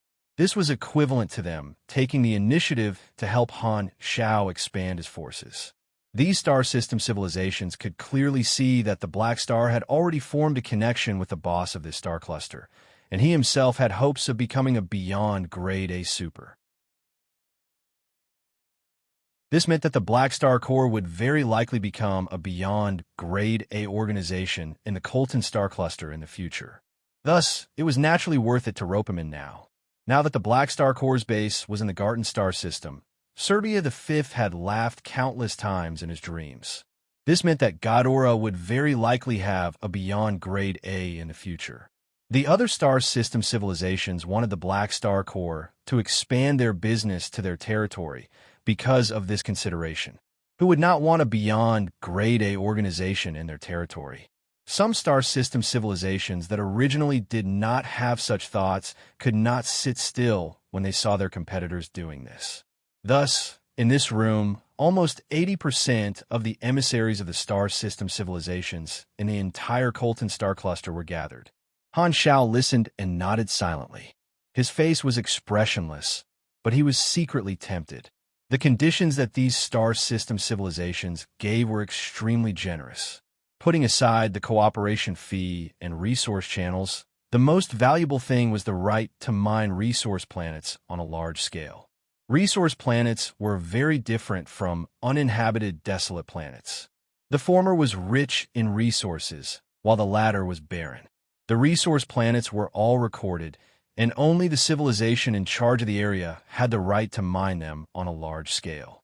If a private organization did not obtain the right to mine a resource planet without permission, they would be held accountable by the civilization in the area and might even be hunted down by the government.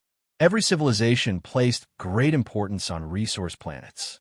Although the star cluster civilizations had the technology of a planetary mining ship that could decompose an entire planet, they rarely used it. Even the rich would pay attention to sustainable development. However, uninhabited desolate planets were allowed to be mined privately. This was because the profits could not be compared to resource planets at all. The value-to-price ratio was too low, and the civilization in charge did not want to waste manpower and resources. Thus, they sold the right to mine barren, desolate planets to the outside world and let some private mining companies buy it. The profits that the civilization did not care about were rich in the eyes of some private mining teams. Sometimes, the private mining teams would be very lucky. During the mining process, they would discover that a barren, desolate planet was actually a hidden resource planet. Then, the civilization would evaluate the value of the resource planet and buy it back. In this regard, most star cluster civilizations were very reliable and would not let the private mining teams give the resource planet to the country for free. Han Xiao was quite clear about these basic concepts. In his previous life, in the later versions, even the organizations formed by players could buy the right to mine the resources from the civilizations. With a clear comparison, Han Xiao was very clear about the value of the right to mine resource planets on a large scale. It was equivalent to the star system civilizations taking out a small piece of the cake and giving it to him. This was a huge profit that could easily be in the billions. This was a piece of fertile land. TSK, I worked so hard to get that little bit of money. I can easily mine a resource planet and earn tens of thousands of times more. Why would I still be a mercenary? Han Xiao could not help but complain. Indeed, building a civilization was the most profitable business. After calming himself down, Han Xiao said with a serious expression, "Everyone is too sincere. To be honest, the conditions that you have offered are very tempting, and I am very willing to work with you. However, the Black Star Corps is currently recruiting people.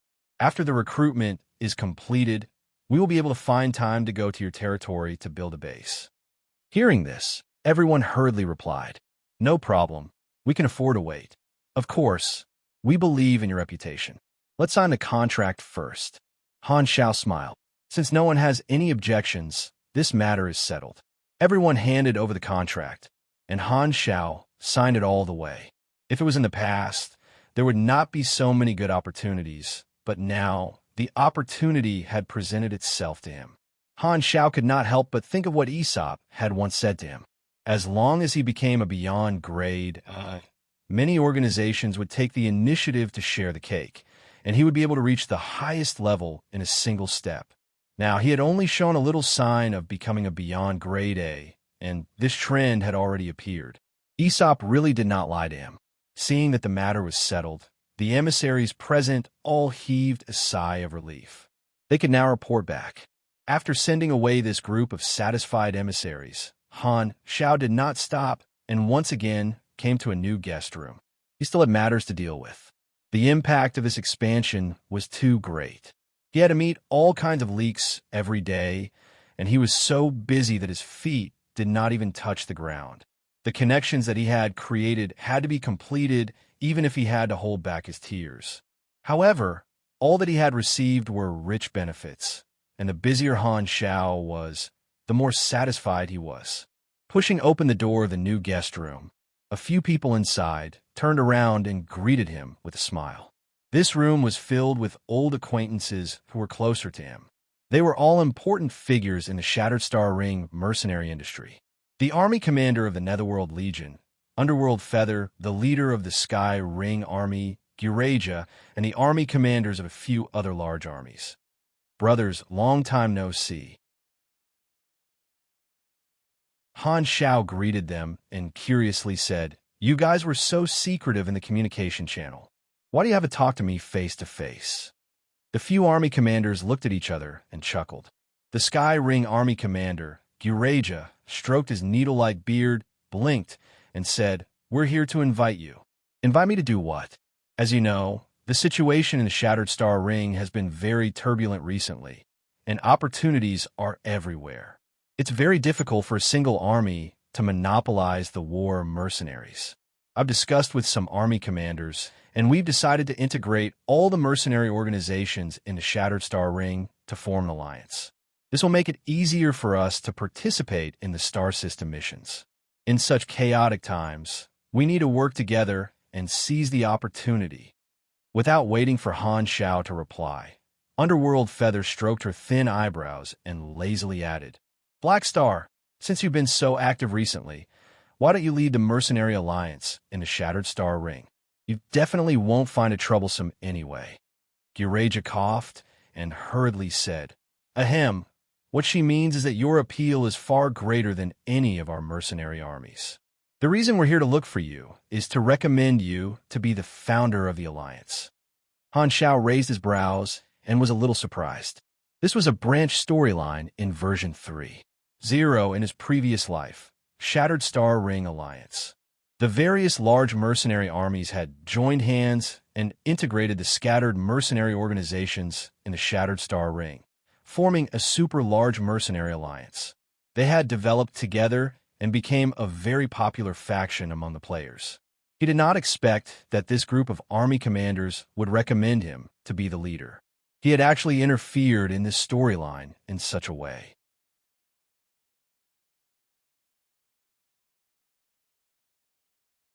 Chapter 679. Giraja and the others got the answer they wanted and were overjoyed. After finalizing the details, they left with satisfaction. The few of them walked out of the Black Star core base. Looking back at the majestic base, Giraja suddenly felt a little emotional. Black Star has only been a mercenary for less than 10 years, yet he has already developed to what he is today. He's really an unbelievable guy. Everyone who has the potential to become a beyond grade A has their own legends. It's not something we can speculate about. Another person shook his head and sighed. That's right. He's no longer on the same level as us. Luckily, we knew him long ago. Giraja had mixed feelings. In a certain corridor of the Black Star Corps headquarters, Haluz and the three Volga brothers walked side by side and chatted casually. Have you heard? 3 Calamity Grade Supers have joined. His Excellency Black Star personally met them. They will definitely take up important positions in the army in the future, the eldest Volga brother suddenly said. I know. Haluz nodded. He was both happy and frustrated. He was happy about the rapid development of the Black Star Corps, but he was frustrated that his position would be affected because of this. With 3 Calamity Grade Supers joining the upper echelons of the army, the competition would become even more intense. Haluz felt a lot of pressure. Strength represented the right to speak. He had not been able to touch the threshold of Grade A for a long time, so his importance to the army would become lower and lower. There were already many mid-level combatants. If not for the fact that he was the first to follow Black Star, he would not have the right to become an upper echelon of the army with his Grade B strength. Haluz felt that his growth was already quite fast, but he still could not keep up with Han Zhao's footsteps. He also could not keep up with the rapid development of the Black Star Corps. He did not want to fall behind just like that, so he became more and more anxious. In order to train his physique, he had even reduced the time he spent playing card from 3 hours a day to 1.5 hours a day. It was impossible for him not to play cards, not in this lifetime. Calamity Grade, it's really far away. Haluz sighed. The development of the Black Star Corps made the old officers sigh with emotion. However, as the saying went, the wheel of history rolled forward, and everything was in a state of development. Naturally, Han Shao would not stand still. It took Han Shao 7 to 8 days to meet all the emissaries from various organizations who came to seek cooperation. He reorganized the structure of the Black Star Corps after its scale had skyrocketed. Only then did he have some free time. Han Shao locked himself in his office and took out a piece of paper to summarize all the benefits of this expansion and the new development blueprint. The rapid development of the Black Star Corps had exceeded his expectations. His original plan of seeking stability was already outdated. A large number of organizations and star system civilizations had taken the initiative to provide him with all sorts of development opportunities. It would be a waste not to use them. As long as he could make good use of these opportunities, the Black Star Corps' development speed would increase by tens to hundreds of times. This was an unprecedented harvest of leaks. Han Shao wrote and drew on the paper, listing out the maximum benefits that the various opportunities could bring in theory, as well as the cost that needed to be invested. He made a simple list to make it easier to judge. At the same time, he also used the equipment quality system to analyze the faction and divided it into 2 attributes. One was the current scale, and the other was the development potential. The current scale was determined by the resources, scale, armed forces, number of members, influence, and so on. The development potential was determined by the connections, allies, business scope, long-term profits, development opportunities, and so on. Han Xiao first took out a reference object to evaluate the Black Star core. He evaluated the bloodshed land as orange current scale and orange development potential. With that as the basis, he began to analyze the Black Star core. Not counting the players, before this large-scale expansion, the Black Star core's business was limited to a few star systems, and its scale was between dark green and light blue. Now, it should be light purple. After Philip recruits the second and third batches of people, it should be able to stabilize at purple grade. Han Xiao pondered as he spun the pen in his hand. In terms of development potential, my reputation as a beyond grade AC belongs to orange grade. The Secret War is the channel to build a bridge with the Amethyst civilization, which is also orange grade. The contracts with the various star system civilizations are orange grade. Leading the establishment of the Mercenary Alliance is pink grade. Together with my connections, potential, and other factors, on average, the total development potential of the faction is orange grade. Han Xiao looked at the list on the paper and nodded.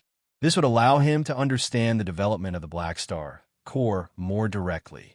As long as he could fulfill the orange development potential, he would be able to quickly pass the purple grade and enter the pink grade. Once his scale reached pink, he would be a famous star field level organization. Although it was still a distance away from the bloodshed land, it would be a true super large organization. Han Xiao began to plan the development of the various opportunities. The star system civilizations invited me to build a subbase. This is a way to expand my territory. The manpower I recruited can be put to good use immediately. I can send them to new star systems and expand the scope of my business. I can also send some of them to develop resource planets. This will solve the problem of the organization's transformation. Other than employment and war, there will also be more resource-gathering businesses. The sources of profit will be more diverse. If I don't have enough manpower, I can also pull in the Blue Star people to make up the numbers and let some of them become galactic residents first. Furthermore, mining seems to be the strength of those bugs. With my reputation in the Black Spirit race, I should be able to find a large amount of high-quality labor. Han Xiao made a tick behind Star System Civilization. Leading the establishment of the Shattered Star Ring Mercenary Alliance is also very simple. My large-scale expansion will increase my influence, and it will be a hot topic in the Shattered Star Ring. With the support of the other large armies, as long as I raise my arm, it won't be a problem to gather the members of the Alliance. The next step is just a matter of time. Han Xiao came up with plans one by one and very quickly created the prototype of the new development blueprint. He put down the pen, picked up the paper, and shook it. A satisfied smile appeared on his face. Han Xiao memorized the contents of the paper. Then, with a pinch of his finger, the paper turned into dust. When version 3.0 is released, the changes in the Black Star core will probably shock the players. With this development momentum, the Black Star core became very active. They recruited many times, and the number of members gradually approached 10 million. Most of them were sent out by Han Xiao to build subbases in the various star systems of the Colton Star Cluster. The area of activity of the army expanded from the Garten Star System to more than half of the Star Cluster. Han Xiao did not neglect the Secret War. After dealing with the matters of the expansion, he returned to the battlefield and continued to fight with Bloodshed Land. As the leader, he fought for the Amethyst civilization on the front lines, and a large number of new members behind him were managing the business and increasing their forces. The sudden increase in manpower was enough to support such a two-front operation and contribute to the development of the Black Star core. As the momentum of the expansion passed, the storm of public opinion caused by the Beyond Grade, a seed, gradually cooled down. Han Xiao had become the biggest beneficiary. The Black Star core left a deep impression in the entire star field through this wave of operations, and their reputation had already squeezed into the category of famous star field organizations. Under such circumstances, the Black Star Corps was still the field team of Floating Dragon in name. Floating Dragon maintained its silence, but under the influence of some people, more and more people began to see the Black Star Corps and Floating Dragon as two independent organizations. The public opinion also began to show signs of separating the two sides. The storm stirred up by Han Shao had a far-reaching impact. More organizations participated in the secret war openly and in the dark, causing the scope of this war to become larger and larger. The Secret War was originally one of the main storyline missions of version 3.0, Crimson Tide, but its limelight was gradually overshadowed. More organizations gradually turned their attention to Han Shao and the Black Star Corps. The war continued, and the Black Star Corps continued to develop. The visible and invisible influences continued to ferment, and the situation gradually changed. The Blue Star Corps changed seasons 3 times. You're tuning in to the Warrior Lore YouTube channel. Don't forget to subscribe and join us on this journey to catch the most captivating stories.